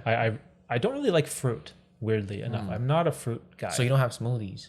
No, I don't know what I never liked fruit, but I love, my favorite thing is celery, peppers, like green vegetables and hummus. It's my favorite. Yeah, that's fire. I eat that every day. Every day I Yeah. eat hummus and vegetables. It's my Oh, most wow. favorite thing. I love Yeah. vegetables and I love salad. Yeah. I like salad with olive oil and balsamic vinegar. Like I love all that stuff. Making me hungry, man. Yeah, but the problem is, again, when you talk about like vegan or vegetarian diets, Yeah. the carbohydrates and people say like, oh, vegan food and vegetarian food, it's good, it's tasty. And yeah, like you have beans and you have potatoes and you have pastas and you have seeds and soy and all those type of things. But all of those I'm allergic to. Oh, man. All those things kill me. Yeah. So the only way that I would totally benefit from a vegan or vegetarian diet is if I went only vegetables, Yeah. but none of those other type of foods. Like I'm Yeah. talking about no carrots, no eggplants, no potatoes, no soy, no seeds, no nuts. So that's just raw. That's actually called raw vegan diet. Yeah, so I would but I've never tried that because for me that's so like restrictive. It is. I gotta cut that's Yeah. so much to cut out, right? It is, yeah. And so I'm in a conundrum here, right? Because what do I sacrifice? Like, how does this work? It's such a complicated thing because I'm cursed with this autoimmune disease of food allergies and bad skin, and it's a struggle for me, right? So, and again, being in the fitness world, counting macros and having a food scale and weighing all my food and using my fitness pal to calculate the calories. Yeah. Like food means a lot to me. Yeah. You know something, when I started going vegan, like this is probably 2 years ago, I was breaking out like a lot. Like I had a lot of acne. When you were vegan? No, before I went vegan. Oh, before you went So this is when I was eating meat and stuff like that. This is when I was like getting a lot of acne and stuff like that, and I started doing like raw vegan, like just juices and just only raw food, so I wouldn't cook it at all. And I only did that for probably like 14 days, like 2 weeks. And one thing I noticed with doing that is that my skin like got so much better, like just going on a raw vegan diet, and one thing I also noticed is that my mental clarity also was just very like, it was insane around that point of my time. Like everything was just so clear. There was no like cloudiness or nothing. It was a very like interesting time in my life, I would say, going through that time. But you should be open to trying like the raw vegan diet. Try like 30-day challenge or something and see how it feels. All right, sorry, technical difficulty. The camera died. We're still learning, work in progress on the podcast. Yes. But yeah, so raw vegan. So I've thought about this before. Yeah. And I think it's very similar to that of carnivore. Yeah. Because it's an elimination diet. Exactly. They're just on opposite ends of the spectrum. I think for me, it's everything in the middle is what kills me. But then the problem with See, the problem with raw vegan Yeah. is the exact same problem I have with carnivore. It's how do I live my life with my family who don't have any of these health problems? Yeah. And also with one of the most important and influential person that I look up to is my dad. And by profession, he's a chef. Like he's a culinarily trained chef. And throughout my whole life, it killed him that he could make all these amazing foods, but Derek couldn't eat it because he was allergic. Right. And so that sucks for him because food is his art. It's what he loves to do. And, you know, trying to, I don't know what you would say, like enjoy a meal with my dad, be like, hey, I can't eat this because of my allergies, but also I'm also not eating any of this stuff too because I'm trying this one specific diet. It's like it's like a strain in our relationship that it sort of really bothers me, and it's tough too because my wife also is a chef. She used to work for him, so I have like real culinarily trained people in my family that I love, and their expression is making awesome food. And me refusing to eat it, sometimes it can be disrespectful for a chef. So in that sense, it also kind of kills me because at one point my dad's like, oh, you're just eating meat? Like I made this like amazing salad and all these like hors d'oeuvres and all these like sides, and you're not gonna eat any of this? You're just gonna eat the steak? Like what about all this other stuff I just slaved in the kitchen for hours to make, and you're not gonna eat any of it? So like in a family setting, it's hard to stick to a really, really restrictive diet if the people that you love aren't going to do it as well. But like something that's not as strict, like intermittent fasting or maybe like keto or something, there are still a lot of things you can eat. Right. So I'm stuck with not just the problem of my skin and allergies, but all kinds of issues where I'm still trying to find like what's a perfect balance, you know, for happiness and to live my life and for my health. And it's a hard thing to try to achieve. That's very hard because you got to also consider your family too, right? But for me, like when I went vegetarian, my whole family was not vegetarian. And so what happened was I had to start becoming more independent. I cooked all my foods and I came up with a few recipes and I just stuck with those for the whole time. And I think that's what made switching diets pretty easy, is just finding like a couple of recipes that you can just stick to that are really good and just eating, like cooking your own foods. Those were the biggest things that helped me be consistent as a vegetarian, because if I relied on my mom to always cook me something, I'm gonna end up slipping up and eating, you know, like curry chicken this day, you know, and I'm gonna fall to that temptation because that's like my favorite food back then. Oh, is it? Yeah, like they're cooking curry chicken upstairs right now. Oh man. Yeah, Vietnamese curry chicken. Oh man, that's my trap right there. Oh, that's funny. That's crazy though. What? Yeah, that's what they're cooking right now. They have the potatoes in the bowl with the water, and Oh man.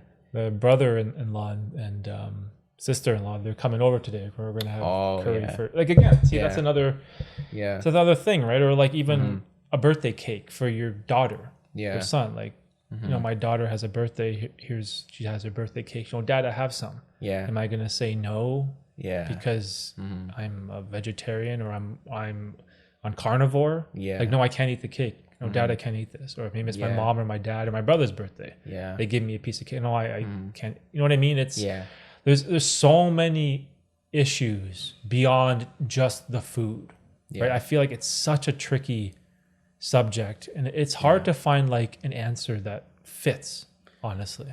I think either if you go carnivore or vegan, there's always going to be sacrifices that you're going to have to make in order to stick to a diet. Now, it's either you make the sacrifices and you stick to a diet that's good for you, or you just do everything for everybody and just eat whatever whenever they're there and stuff like that. And you know it's really not the best for you, but you're just going to eat it just to make them happy. So I personally just believe that if you really want to better yourself and this diet helps you, then you just sometimes got to do things for yourself in a good way. You know, it's not like you don't like their food and you don't appreciate them. It's more so you just prefer to stick to this diet and stick to your what you eat because you know it makes you a better person and makes you happier and stuff like that. So yeah.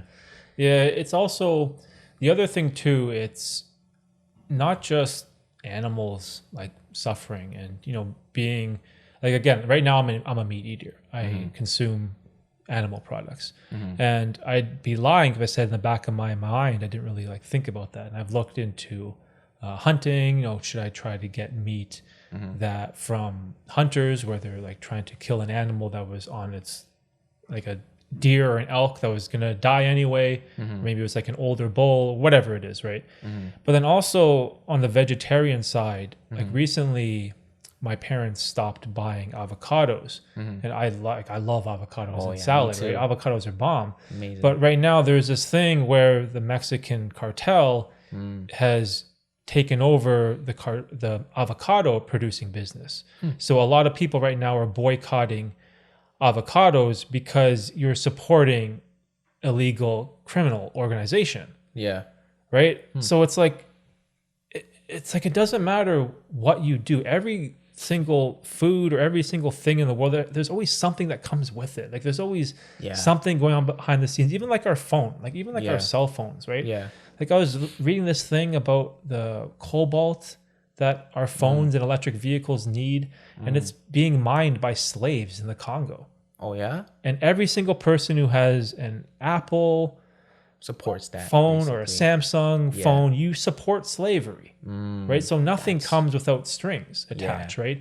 And That's so many so people virtue signal from their phone, stop killing animals, or the politics this, or religion that, and the device that you're virtue signaling from is part of slavery. That's crazy. I actually didn't know about that one. Yeah, it's like there's videos of cobalt mines in the Congo in Africa, and it's really sad because I watched some of them, and you see like these girls with babies on their back in this mine with this poisonous material to make Tesla cars. Oh yeah, even you need them for all electric vehicles, anything with batteries. Damn. Right.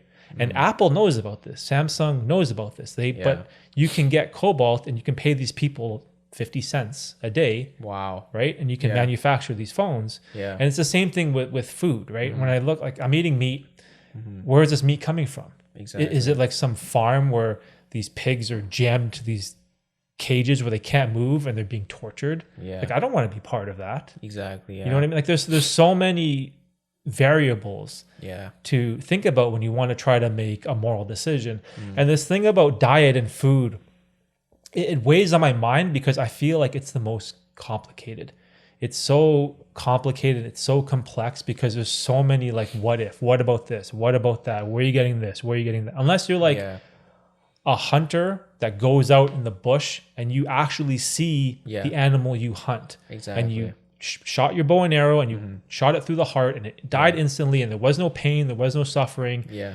And that animal is probably going to die anyway because you knew it was older. That is something that's ethical, right? But I'm not contributing to that, so it weighs on my conscience, right? And this subject of diet, it's something that like I struggle with a lot because I'm still trying to find an answer. But it really bothers me when people say like, "Oh, carnivore is the best diet. You should do this. Oh, vegan is the best diet. Everyone should do this." Well, I think it's not that simple. It's not black and white. It's so convoluted. Like it has such a gray area, right? There is no one diet that works for everybody. Yeah. Plus, you got to take into consideration like how people genetics are. Like, say for example, you got the autoimmune disease, right? And people may have allergies, even blood types. I learned this one thing. I was talking to this one guy. He was saying that mine and his blood type, the best diet to stick to is actually a vegetarian diet. It's the most optimal diet for my blood type. And it just, I don't know. It's because I don't know exactly. I looked a little bit into it. So apparently I'm an A negative blood type, right? So that means that mine is very like prone to getting sick. I can get sick easily, basically. Oh, really? That's what it said. I don't know why. Oh. So they said that in order to combat that, you have to always be pumping yourself, like pumping good nutrients into your blood through vegetables, fruits, whole foods, superfoods, all those things would like suit my blood type personally. So it also does go down to just your blood type and just your genetics and stuff like that. So you also got to also look into that too. Yeah, I've looked into the genetic side, and a lot of food that, say, my parents or my ancestors ate, I deal with really well.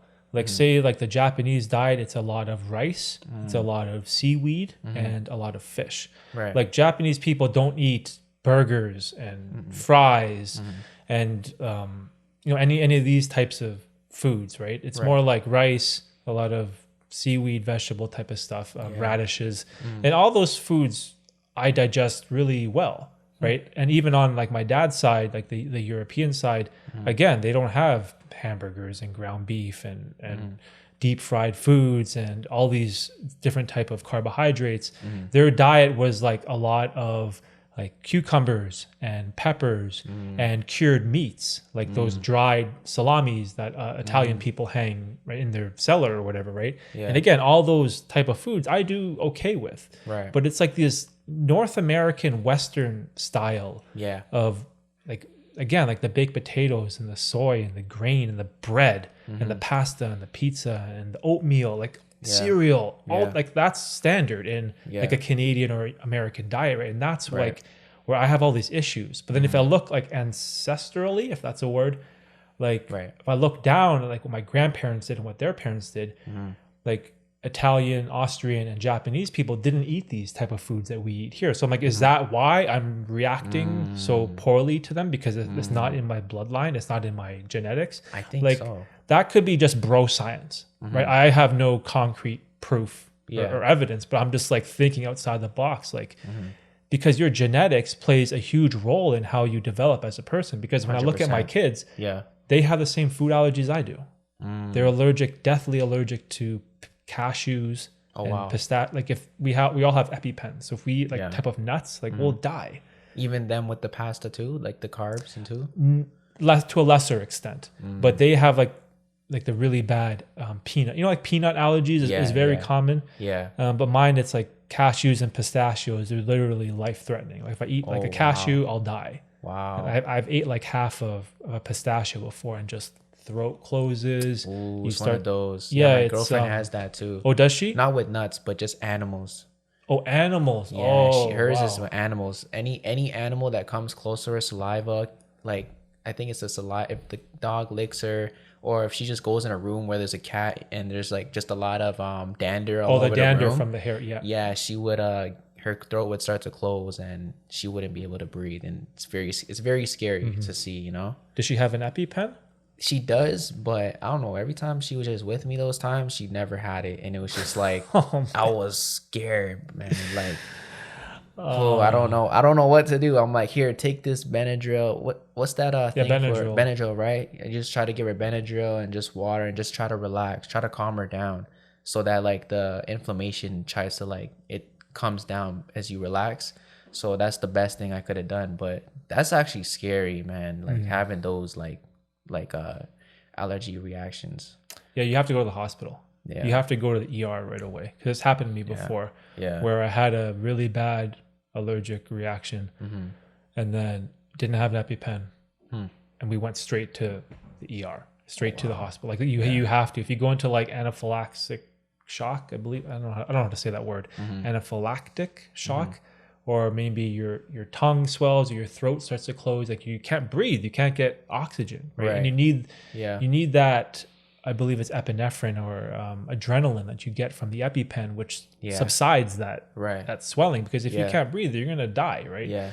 And so those type of things are super serious. But again, talking about like an evolutionary standpoint with like genetics and the history of people in your bloodline, like I've passed on these weaknesses in my health onto my kids. Now they have the same thing that I have. Now, if I think back about my parents or their grandparents, again, what types of foods were they vulnerable to? And it sort of passes down in your family history. Right? So I feel like from a common sense or maybe like a bro science standpoint, it really matters what your genetics or where your family line comes from. Right? At least that's what I'm thinking. 100%. Or Yeah. maybe I could be crazy. No. I totally agree with that. I totally agree. I don't know. I just feel like if you're someone, like imagine a person that's never had a Western type of diet where they've never had French fries, for example. You're talking about potatoes that are just deep fried in oil with tons of salt and fat, like, and terrible. you add that to your diet, like, and your family's never tried those type of food. Like, I would think that you would react in a negative way, right? Yeah, 100%. So- it's not used to all that like bad stuff, you know. Yeah. So yeah. But I think like across all diets, we can all agree. I'm pretty sure this is like pretty much hands down applies to everyone. Fast food and sugar is pretty much bad for everybody. Yeah. Like just having these highly processed foods that are full of these trans fats and mixing them with sugar is like literally like one of the most unhealthy things you can do, because those are precursors, I believe, to cancer, is when you mix trans fats, which comes from fast food, meat, and then you add sugar, like having like a Coca-Cola or a Sprite or something. Just like massive amounts of sugar that we induce or we intake in Western society, along with fast food, processed foods. Right. I think that's where you want to start if you want to improve your diet, just removing those two things 100%. and then figuring out where you want to go from there. I agree. Yeah. Right. So I think those two things, based on what I've learned, what I've talked to people, those are pretty much undeniable. Yeah. And then when it gets into the carnivore or the vegetarian vegan side, it's going to highly depend on the person. And also keto. Keto is another one that's really popular. I don't like eating that much fat though. Yeah. Have you tried keto? I never tried it. What is that again? Like, So keto is no carbs, massive amounts of fat and protein. so you can have meat and vegetarian, like vegan protein, basically? Yeah, you can have whatever, just no carbs. You want to keep carbs below like really, really low, because when you do a proper keto diet and you ingest no carbs is your form of energy. It's glucose. It gets transmitted into energy. But when you go keto, you use fat as your main energy source. So you got to eat a lot of fat. And you could get that through like eating bacon or cream or olive oil or avocados is another good one. Just eating fats, and your body produces these things called ketones, and that's what produces energy for you. And by getting your energy through fat, it's a lot more slow burn. Right. It's more sustainable. You don't get the spikes of carbohydrates. Right. Like, you know, when you hit a workout, you take a pre-workout, so you have like some fruit or something high carb, you get like a boost of energy, and then it dissipates over time. Right. Whereas keto, it's this very linear, flat, slow burn level of energy because you're consuming fats. Right. However, that means you have to eat a lot of fat. Exactly. And when I tried a keto diet, I'm just like eating like not whipped cream, like heavy cream, like eating like 2 avocados every day, olive oil on everything. Yeah. Like this so much fat. And fat is good because it's like delicious. Yeah. Right. But I'm just like, I just didn't like eating that much fat. You know what I mean? And I missed vegetables. Because you again, can't have vegetables? Carbs, right? Like just potatoes, right? But you can have like, Well, you could have like some salad. You know, like some like maybe like celery or like the very neutral vegetable type of stuff. But like say you can't have any fruit or any other, because vegetables are like super low calories. They have no fat. They usually have like 1 or less than 1 gram of protein and then like a tiny bit of carbs. Like vegetables, there's like no fat in vegetables. It's very like a minimalistic type of food. Maybe I could be wrong, but from what I remember, it's like you can't eat too much of that stuff, because if you go over, like even if you have an apple, it kicks you out of ketosis. And ketosis is what produces the ketones. And the way you do it is you have to prick your finger to get the blood level reading. It's so like the keto diet is so complicated. Yeah. People are like, I've been on a keto diet. But I'm like, have you really? Were you really in ketosis? How many carbohydrates did you ingest? It's like, it has to be a super, super tiny amount. And when I was doing it, I was like, this is like work. This is too much work. I can't be like, I'm drinking all this cream in my coffee. bacon and eggs and avocados and Yeah. like olive oil on everything. I'm just like, oh, I can't do keto, man. That one seems pretty hard, actually. But some people love it though, Yeah. right? It works. It's super popular, right? Keto is super popular, Yeah. especially like in the mainstream. I feel like it makes you like lose a lot of weight, the keto. Yeah, it probably does. Because also carbohydrates are delicious, right? You never hear about people binge eating like a salad or binge eating chicken breast. Oh, I binge eat like 12 stalks of celery. It doesn't happen. Yeah. You binge eat carbs. You binge eat pasta. Yeah. Cookies. That's true. Chocolate. Because carbs are delicious, right? Yeah. And that's what you binge. But if you're keto, there are no carbs. Yeah. So the food is not as exciting. And maybe that's why I didn't like it, because like the diet, I'm like, what is this? I hated it. Yeah. It was awful. Yeah, because you can't have no carbs. Yeah, you can't have no carbs. And also, I miss the ritual of carbing up before a workout session when you have like a PR day and just going hard. I miss that ritual. Yeah, yeah. I love, like, obviously you don't want to do a PR day all the time. Yeah. But I loved having that Wednesday. Okay, today is like my PR day for incline bench, and you're like, oh, I'm gonna carb up in the morning. You get like a banana. Oh yeah. So whatever you eat, right? And Yeah. you just get pumped up for that workout. I loved doing that. It was so much fun. Yeah. But then you're on keto and it's like, oh, I gotta drink this cream. You know what I'm saying? It's just like, oh, It's so whack and boring, I'd say. but some people swear by it, right? It hits different for everybody, you know, like everything is different. So Yeah, it's an interesting subject. I like talking about it because there's so many variables. And at the end of the day, I think what people need to realize, what works for me, what works for you, might not work for whoever's listening to this. Like, yeah. people are so different, and there's so many different like variables when it comes to diet. Yeah. And whenever I hear people say like, oh, this is the best diet, or you should do this is the only thing you need to do to lose weight, like, I feel like they're missing the point. Yeah. Because I know so many people that have improved their life by just removing animal products. They feel great. They feel healthy. They feel awesome. I'm like, perfect. Like that's amazing. I love hearing stories about that. But then also on the other side too, I have people that say like, oh, I started keto and I've lost 20 pounds and it's the best I've ever felt. You know what I noticed with all these different diets is that, like, the one benefit that everybody gets from all these diets is their discipline to stick to the diet.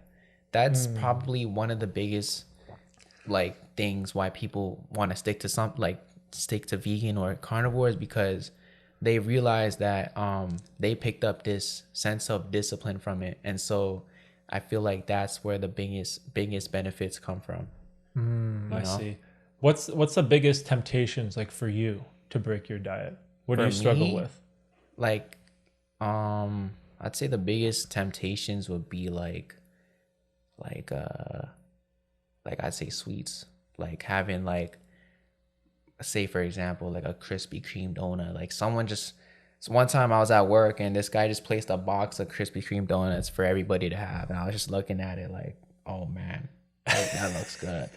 And I had to just sit there and just like, nope, not gonna do it. So then I'd say sweets, not really not really meat. Meat is very like easy to kind of combat, and because I'm sick, I just don't even like looking at it in the first place. Like, especially when you like, before you cook it and put it in the pot and it's just all red and everything, I'm just like, ugh. It's like doesn't look good to me. But yeah, sweets would be definitely the biggest thing. So anything like super sugary, so carbs. Yeah, like exactly. Yeah, see, so carbs are delicious, right? Yeah. Again, it's that same point. It's like you can binge carbs, but you can't binge like cucumbers. Exactly. Right? Yeah. That's what's tough. So like, are you okay with like Coke, like Coca-Cola? Nah, I wouldn't drink. I don't drink pop. I don't think I drank pop in like 2 years. Okay, so no soda at all. No soda. Yeah, it's a pretty clean diet, I'd say. Okay, what about like coffee, or like adding sugar in your coffee, for example? I don't actually drink coffee. Oh, you don't drink coffee? I just have smoothies in the morning. Oh, okay. And I don't even take pre-workout either. I just have like my smoothie and just some creatine, and I take my maca root. Maca and ashwagandha Like, What's that? Ashwagandha? you never heard of ashwagandha? No. What's Oh that? man, you got to get into that. So, like, apparently it's a trend going on that ashwagandha will make you be like get huge quick. So what it does is it actually supports resistance to stress, and it also boosts testosterone. So it's a pretty good supplement in terms of like stress levels and stuff like that. How do you say it? So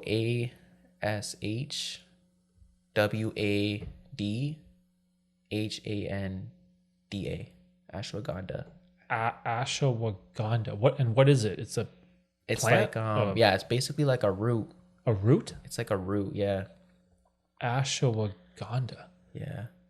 Oh, I think I found it. Found it? Ashwagandha or winter cherry is an evergreen see. shrub in the nightshade family that grows in India, the Middle Yeah. East, and parts of Africa. That sounds like it.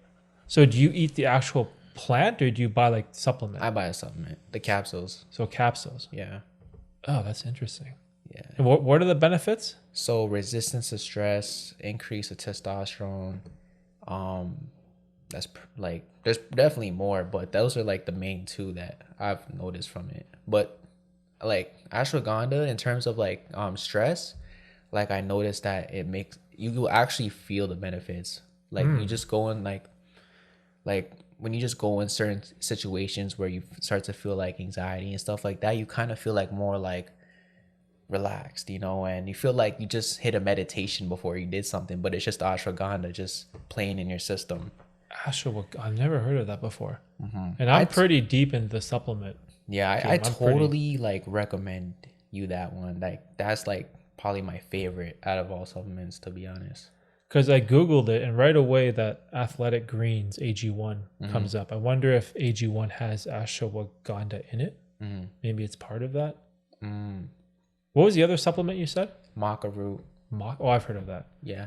I don't know how to spell any of these words. MACA. Maca root. Yeah. Maca root. I heard this one thing that the ancient Peruvians, they would take maca root before they would go to battle and stuff like that. Oh, wow. So like they would use it to promote their energy and get them. It also does improve like your sexual energy as well. Like it'll give you more just energy. So yeah. So you're into the whole like herbal, all natural type of supplements? Like Yeah. that type of stuff? Yeah, I'm really big into that, like the herbal stuff. I know a Even, lot of Jamaican people that are like that.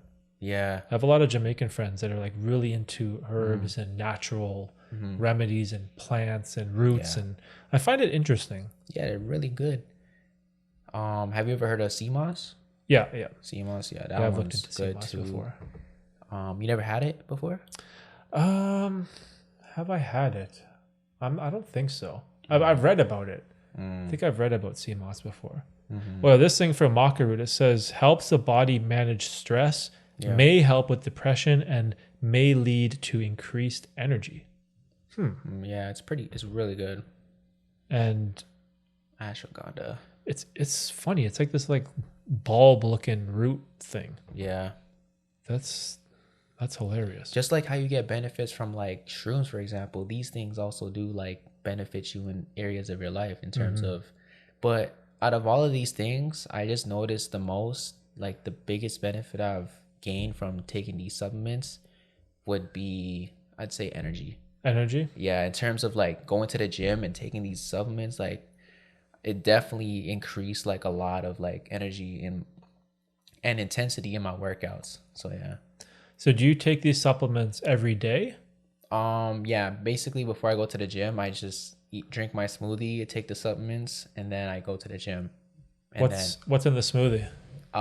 Usually just blackberries, blueberries. There's like a mix from, you know, the mix from Costco, the 3-berry. Yeah. That one, yeah. Raspberries and I just use that one, and that's pretty much it. I keep it simple. Protein powder. Yeah, Vega.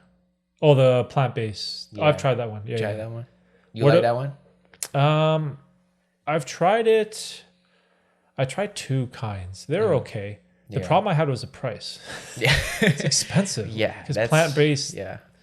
it's like I look at it and it's so much more expensive Yeah. than this other way Exactly. that I digest well, and it's like so much cheaper. Yeah. And for me, I never noticed the difference. I never noticed Yeah. one being better than the other, so I just went with the one that's more That's true. affordable. So Yeah. it's like some people have really digestive problems with whey protein. That's me right Like, there. oh, you okay? I cannot take like anything dairy.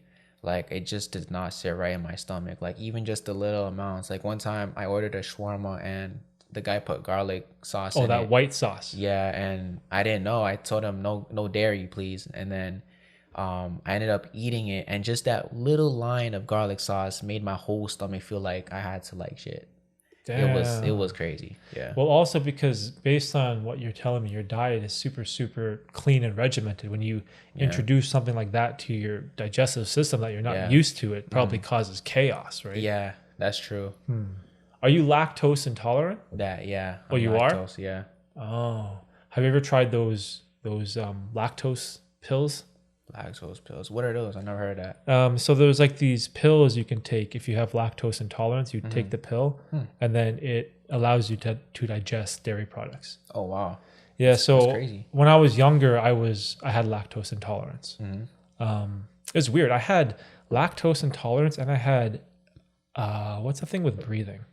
Asthma? Asthma. Yes, I had those two things, and as I aged, as I went through puberty, they went away.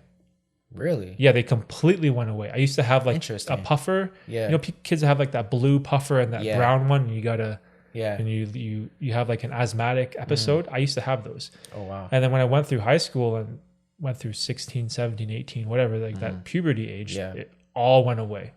That's interesting. Yeah, For the me, lactose and the... For me, it was the opposite. Like when I went through puberty, I started getting these weird. This is probably normal. You get acne. I was getting acne. that's normal, yeah.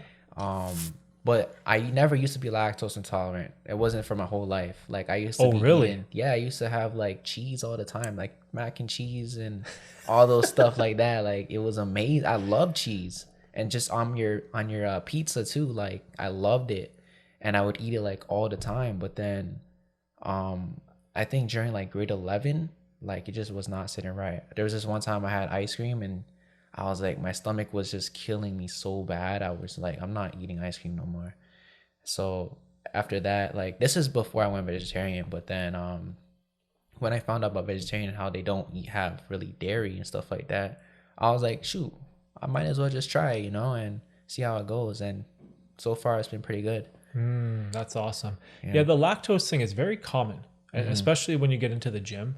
Yeah. You hear about guys complaining all the time about like protein farts and like the whey protein powder killing their stomach, like digestive issues. Like that's very, very common stories that you hear from people, especially when you go to the gym. Yeah. That's why those plant-based protein powders are definitely beneficial. Like if you're someone that thinks that whey protein is the only way to get gains, obviously it's not. There's other alternatives. Exactly. The one not vegan or plant-based protein that I really dislike is pea protein. It's oh yeah, that one's man, nasty. it tastes nasty. Yeah, it tastes so I don't bad. like that one either. But when you look at the nutritional profile, it's amazing. It's very so good. Oh my gosh. Like, it's like terrible though. Yeah, right?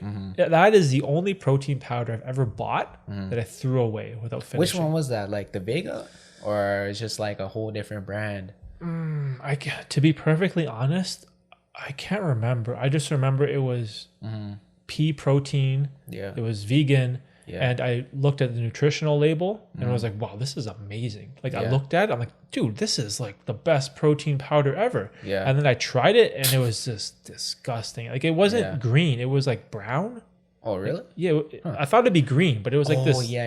You're right? Yeah. It's like a brownish color. Yeah. And then it has this, it's so unappetizing. Like earthy taste? Yeah, it just tastes awful, right? Yeah. There's nothing pleasant about it at all. Nothing. And then I couldn't, and I'm someone who I can pretty much stomach a lot of foods. Like, like if something is really healthy, I have no issue like getting it down if I know it's going to benefit me. But pea protein powder, I was like, bruh, no way. There's no way. I'm a vegetarian and I agree on that. I do not. I remember one time I got it from Bulk Barn.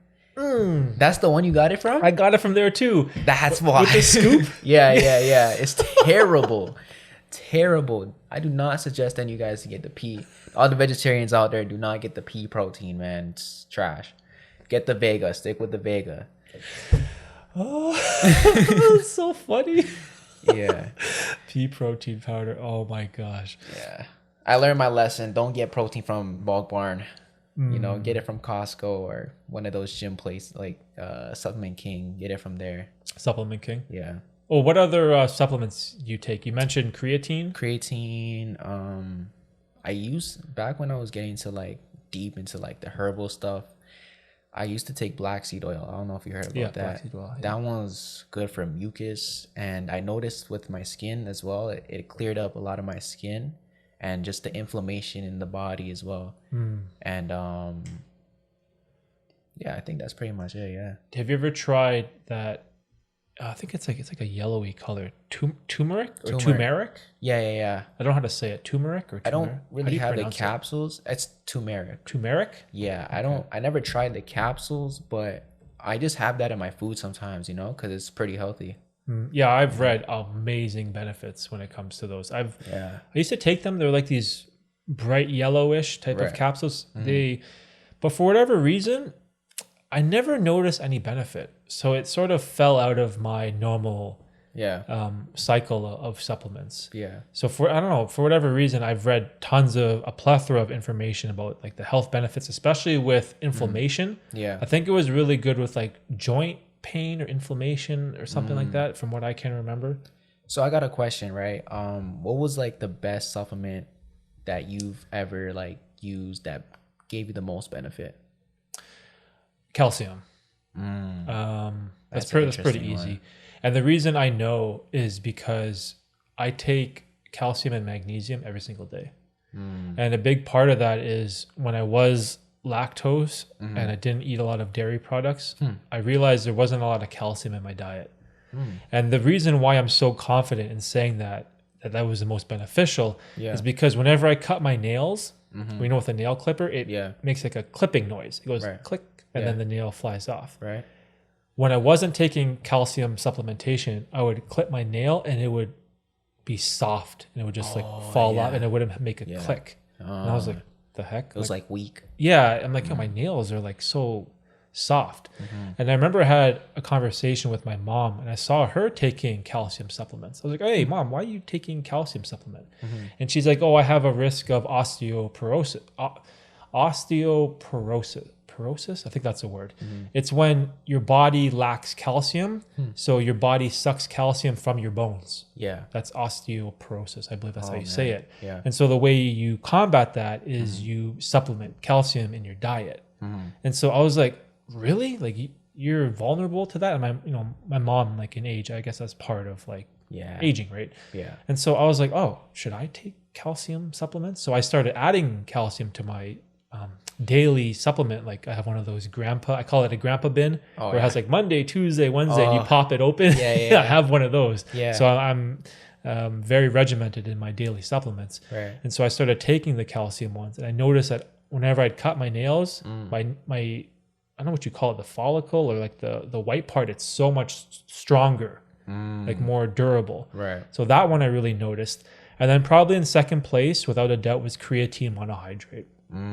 Simply because if you track your lifts with exactly how many sets, reps, and weight, and you track all your workouts, as soon as you take creatine and you get on a cycle, you notice. Oh yeah. You see the benefits. It's undeniable. 100%. If you, and again, you have to track it in a sense where you got a good night's sleep and you hit a workout. If you had like a day where you had like 4 hours of sleep and you hit the gym, all that workout is gonna be an anomaly compared to the rest. But the days where I had consistent sleep, consistent diet, consistent workouts, as compared to with creatine or without, with creatine, it's like you always have like an extra rep in the tank. I don't know how to explain it. It's just always something about it. You have like this extra drive or power. Creatine is that's a big game changer. Like especially if you're just in the fitness journey and stuff like that. Like I remember when I first was I never used to take creatine, so my friend told me about it, and this is when I was like hitting 165 for PRs on bench. And as soon as I just started taking creatine, like everything was skyrocketing. Squats, bench.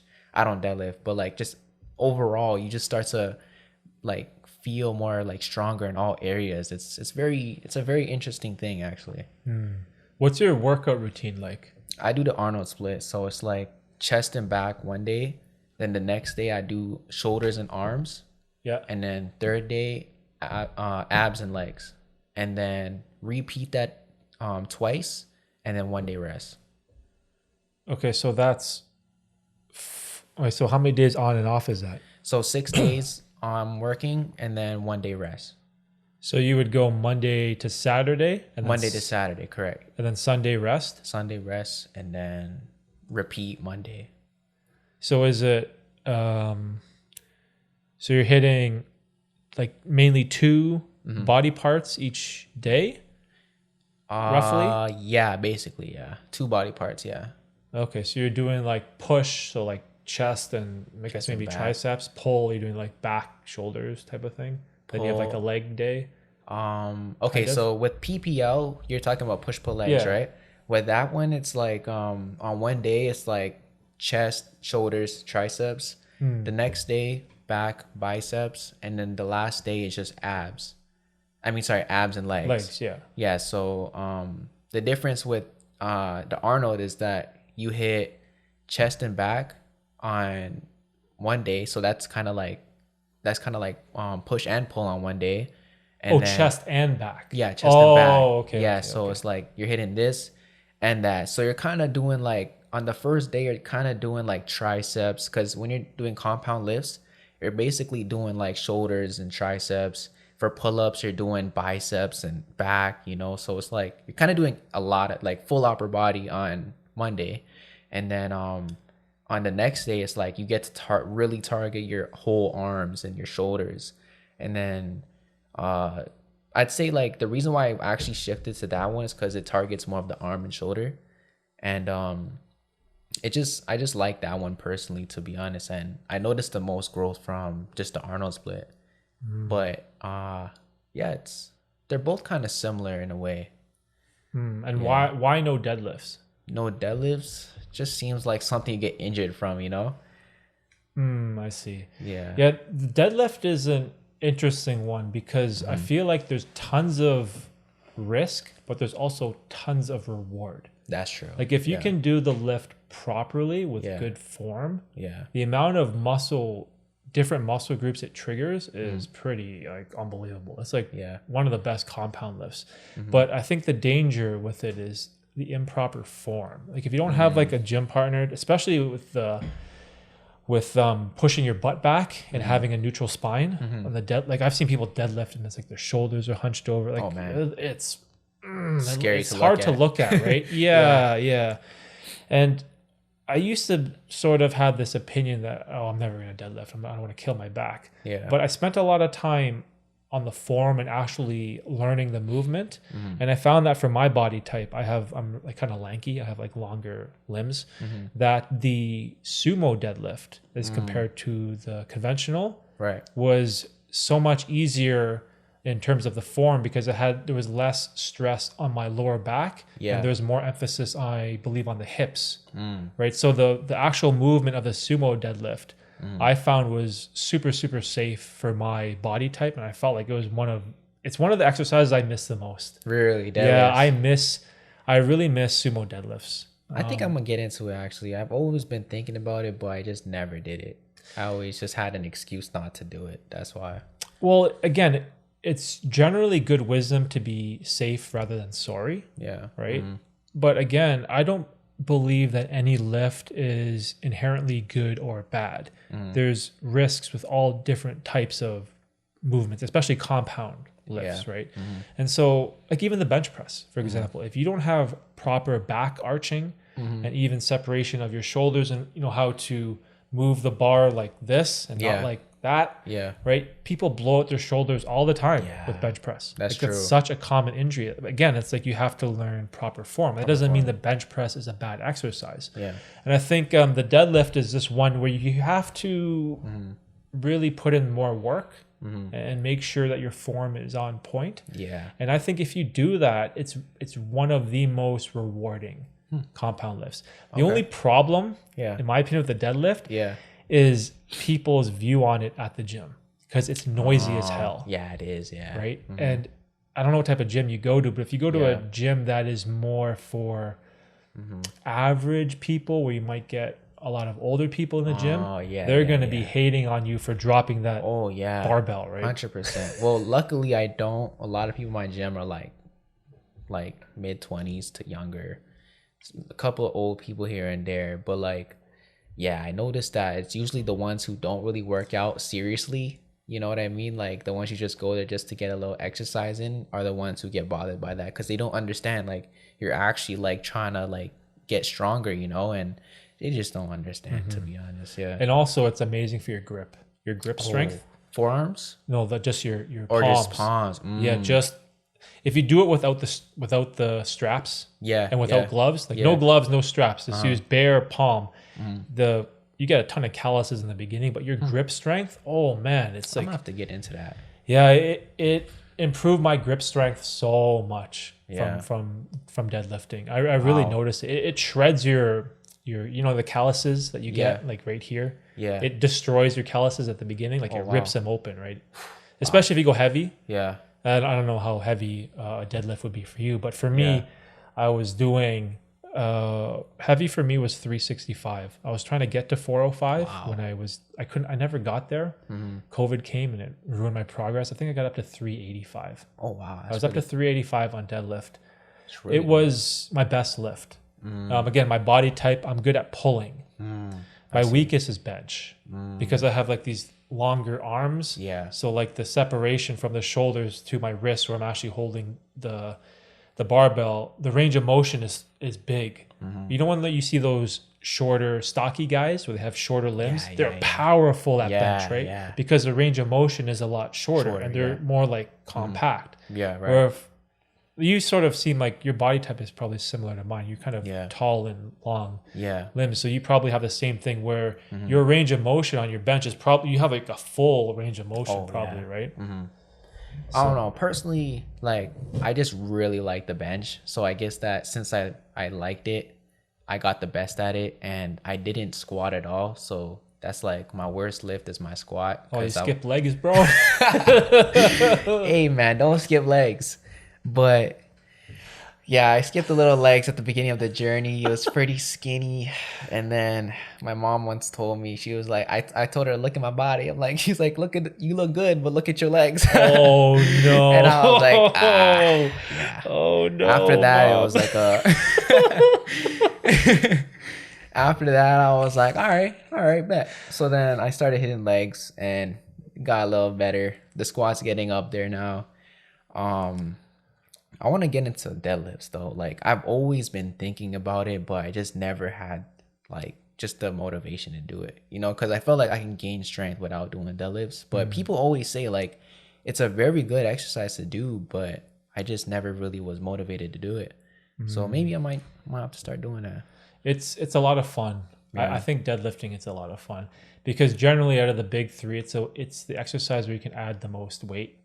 Because technically, in terms of total weight lifted, your weakest should be overhead press and then bench press and then squat and then deadlift. Right? Yeah. So you should be able to lift the least amount of weight with the barbell overhead press. Yeah. And then bench should be a little bit more weight, squat should be a little bit more, and then deadlift. Like generally. Yeah. Generally, right? Like at least that's what it was for me. And I think it's a lot of fun because I got sick of doing pull-ups all the time and rows, all the typical pull. I got kind of bored of pulling horizontally or pulling from above, and I never had anything where I pulled from below. You know what I mean? Unless you could do Romanian deadlifts or like dumbbell deadlifts. I guess you could call it like, but something about the barbell just lifting like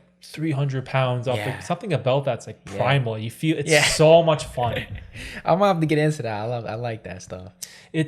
I would definitely try it to just like add variety. Yeah. Right. Because it's like a really good lift that if you, again, do it properly, like look up the proper form, Correct. make sure you have a neutral spine, all those, like, because you go to the gym more than I do. So, the habits, the importance of those habits, especially 100%, with avoiding injury. Because again, you get injured one day, it kills your progress for like 2 weeks, right? Exactly. Yeah. Even when you get sick too, it just sucks. You just lose as soon as you get back in the gym. You just feel like jello. You can't even lift like your working set anymore. It's just it sucks when you just get sick. So what's your gym routine like? Do you do cardio first, beginning, after? Like what's your normal day like? So I'm trying to get like just put on a whole bunch of mass right now. So I'm just like once I get in there, I don't even do cardio like that. Like the last time I really hit cardio, I started doing this 75-day challenge, but then I kind of failed it around day 7 because I just stayed late at my grandma's, and I usually hit it at nighttime after work. My grandma said she made food, and when I got there, like the food was not done. Like she didn't even start cooking the food, and then she was just on the phone with her friends, and you know how it goes, like talk for hours. I was there till like 2 a.m. I finished my food, and then I got home and I was just like so tired, and I was like, I can't, like I could have done it, but I just didn't. I didn't want to like ruin my sleep schedule because I had to go to the gym the next day, so there was no point of me detrimenting my whole body just to do this challenge. It's supposed to better me, not detriment me. So yeah, what were we talking about again? So no cardio at all. Yeah, no cardio. And then I go straight to the weights. Like on a chest and back day, I go straight to the bench, and then I just start pumping like 45 warm up each side, and then I do a working set, plate in 25. I'd like rep from there, and then after like I hit like 2-3 sets, I would come down to like a good set where I can just keep pump like hypertrophy, trying to get the intensity up. And then yeah, so that's for my bench. And then for my back, I would do weighted pull-ups. So like that's pretty easily explained. Like I just put like a 45 plate on and just do that. And then after the 45, I just do no weights. Like it's kind of like a drop set. So 45, and then I drop set to like no weights, and just kind of like, that's where I kind of get my cardio from, just compound lifts, So yeah, that's pretty much where I get my cardio from. Okay. What about is there any stretching or cool down exercises that you have in your routine, or is it just like you just get after it and get out? Yeah, basically. In the morning though, I do like to do my yoga, my meditation. So that's like I stretch before I go to the gym, but I have a bad habit of not stretching after I go to the gym, because like when I get home, it's like my schedule is so tight that like when I get home, I make food and then I take a nap and I go straight to work. So I don't really have time to like really stretch like that. But that's definitely something I should incorporate. It's okay. You're still young. When you're my age and you don't stretch, you feel it the next day. Gosh, dude. Especially when I play basketball. Like my thing is, aside from the gym, I love playing basketball. We gotta play. Right. We gotta play. Dude, not last summer, 2 summers ago.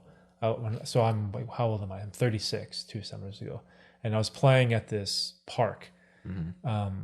Not a park, it's like a school and a park. It's like half school, half park, and there's a really nice full court in the middle. Oh wow. And there's all these kids playing. And then they're just shooting around on the net. They're being all like shy. I'm like, okay, let's what are you guys doing? Let's run a game. You me with me, you guys over there make a 5 run. Like we're just shooting 3 balls in one net. You're all hitting the rim of the, it's annoying, man. Let's play a game. Like, what are we doing here? Exactly. We're all like, I don't want to play. I'm too shy. I'm like, let's play, right? So I got a game going. Yeah. And I have like that old man game now where I'm physical with people because I don't have the speed or athleticism that I used to, because I used to play point guard. Yeah. So I'm like playing center. I'm bodying these kids, getting all the rebounds, because they're like, how old were these kids? they look like they're, I don't know, maybe 16, 17, like high school kids. Right? Yeah. And then this one guy pulls up. Okay.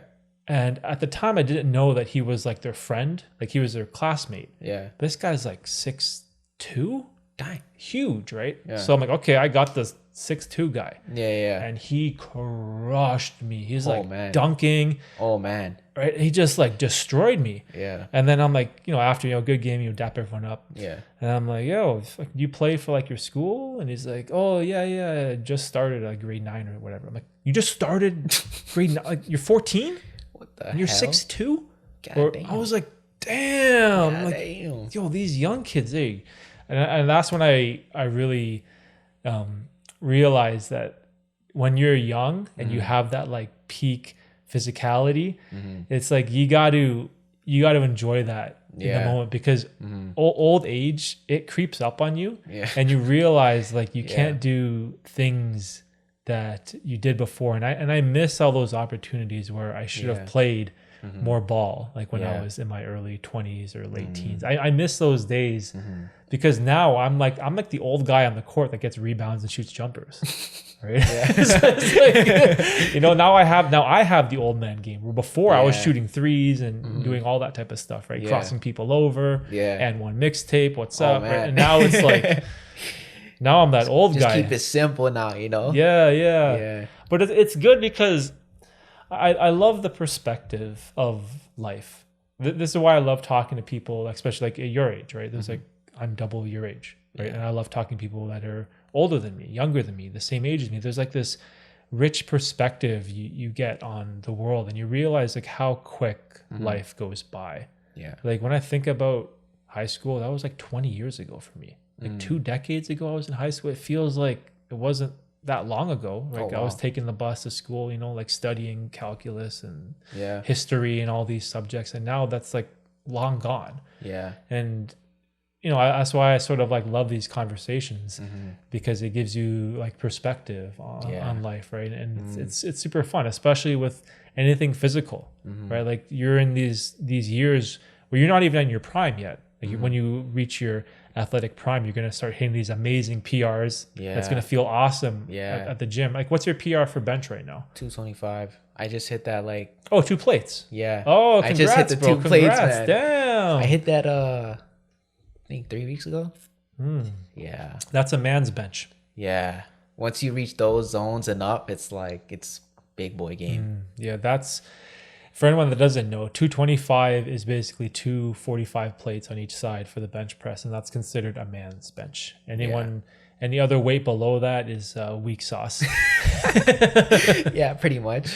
I never got to 225. No, I never got to 225. You just didn't train for it. That's why. I did train, but it's kind of embarrassing. When I started benching, I couldn't bench 90 pounds. Oh wow. That's 90. how how weak much I is was. that? Like 225s. 225s. Oh wow. That was my base. How much were you weighing at? Like when you're I was 130, 135, 140. Yeah. Like think about it. You're 140, like 20-year-old. Like you have prime physicality, testosterone, like all. And you can't bench 90 pounds when you're 104. Like that's embarrassing. And I remember this moment because I went to the gym with my friends and they were all benching. And then I'll start light. I've never benched before. Give me like just a 25. Oh, here, just do this. It'll be like a warm up. And I got the barbell stuck in my chest and everyone laughed at me. Oh man. And that memory, it was ingrained in my brain because it was one of the most embarrassing moments I ever had in front of my friends. Yeah. And that memory has stuck with me. And that's what fueled my desire for fitness, because I never want people to laugh at me again, like just being so weak. And so my journey on bench press was so hard. Like for whatever reason, the pushing motion is always the most difficult for me to work up. I think I peaked at 205. I peaked at 205, but 205 1 RM, 1 rep max. Oh, I see. So only 1 rep, 205. That was my peak. Yeah. Wow. Yeah, I peaked. And I peaked at 180 body weight.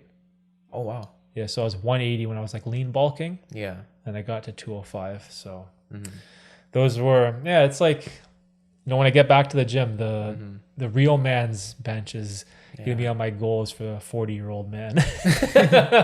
So you're actually gonna try going for 225? I think you can do it actually. Like, yeah, I have to get back to See, so what happened is when I dropped the fitness stuff from YouTube and I got into like the self-improvement mindset and all this other type of content or niche, I've been going hard on like, reading books, improving my mindset, learning more, becoming a better speaker, improving my vocabulary, reducing the ums and the uhs and the likes from the way I speak, just trying to be a more competent content creator. Right. And when that happens, there's the physical side and the mental side. If you ignore one too much, it starts to decay. So I had a good balance before, but I went really deep into the mental side. And so my level of physicality has slowly decreased. And a part of that was, COVID, canceled my gym membership, and then moving cities. I got to find a new one. Then having my son, who he came 8 months ago. So it's like a lot of stuff in life. But again, that's no excuse. That's no excuse for not finding a gym and getting after it. But I miss it. I miss those like really hard gym sessions because I can only do so much dumbbell pressing in my garage. I have an incline bench with adjustable dumbbells that go up to 90. So I can do really heavy dumbbell bench, but it's not the same. Yeah. I don't know. Do you ever barbell or dumbbell bench? Yeah, I tried both. They're definitely not the same. Right? It's not the same, you right? can lift more with the dumbbells, I've noticed for sure. Then I think barbell is harder. I don't know why, but it just feels harder. Yeah, it's harder. I don't know what it is. Something about it. It's like also the form. You have to get the form down because like a dumbbell, like your arm can kind of just go sideways and you can just drop the weight. Exactly. But you drop the barbell, you can crush like your neck or something, right? Yeah, 100%. Do you ever get the barbell stuck on you without a spotter at the gym? Yeah, that one time happened to me. That happened to me one time, I'm not gonna lie. Like I remember it was like I was on an incline. My friends were talking. This is the part. I had a spotter, but they ended up talking, right? And then I'm like, guys. And it's just like, oh shit, my bad. But it's not that scary though, because it's like you can have it to a point where it's not like crushing you. You know what I mean? You just kind of have it just resting there, and your arms are just at a point where you don't need to put too much pressure to like not let it crush you. So it's not that bad, to be honest. But if you're like going like crazy weight and you just like it's just crushing you, like I never had that experience. Okay. Yeah. I remember the very first time I tried 185. Yeah. I tried it without a spotter. Oh man. And I was having like a really good gym session. Like I think I can't remember what I was benching. It was maybe like 170 for reps or something. And it was like the weight felt light. You know those days when the weight feels light and it just moves and you just feel good. You like energy's high. Yeah. Your motivation is like top notch and you just like, let's go for this PR. Yeah. And I went for it without a spotter. And it was the first time ever lifting 185. I never tried. Oh man. So I tried it. Yeah. Racked it. Chest, it went up halfway, and then you get the shakes, and then it slowly sat down on my chest. And there was no one around me in the bench. Oh man. In the bench area. Like I'm looking around, it's like 6 a.m. There's like no one in the gym. No one in that section of the gym. Everyone is like in the cardio at the front window or whatever. Yeah. And I'm like, shit. I had to roll the barbell down my chest, over my legs and on my knees, and I had to kick it onto the ground. Oh man, that's a scary event. And then when I tossed it and made this like loud bang, I got up and looked around. There was a guy standing there just like looking at me. I'm like, bro, like, you gotta help him. Help me. He's like looking at me like that's the worst gym, bro. You know, I'm like, bro left me hanging. Yeah. Hey, bro, do you mind if I use the washroom? Yeah, go for it, man. I drink a lot of water every day, so yeah. Well, we should probably wrap it up soon.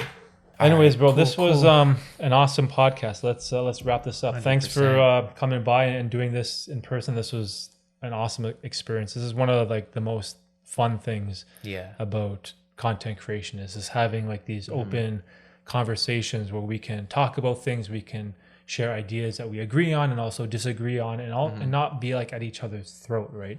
So thanks again, Jaylin, for coming on the pod, and tell everyone where they can find your work, YouTube, Instagram, all that stuff. All right, so my YouTube is literally just my name, Jaylin Marhong, Marhong.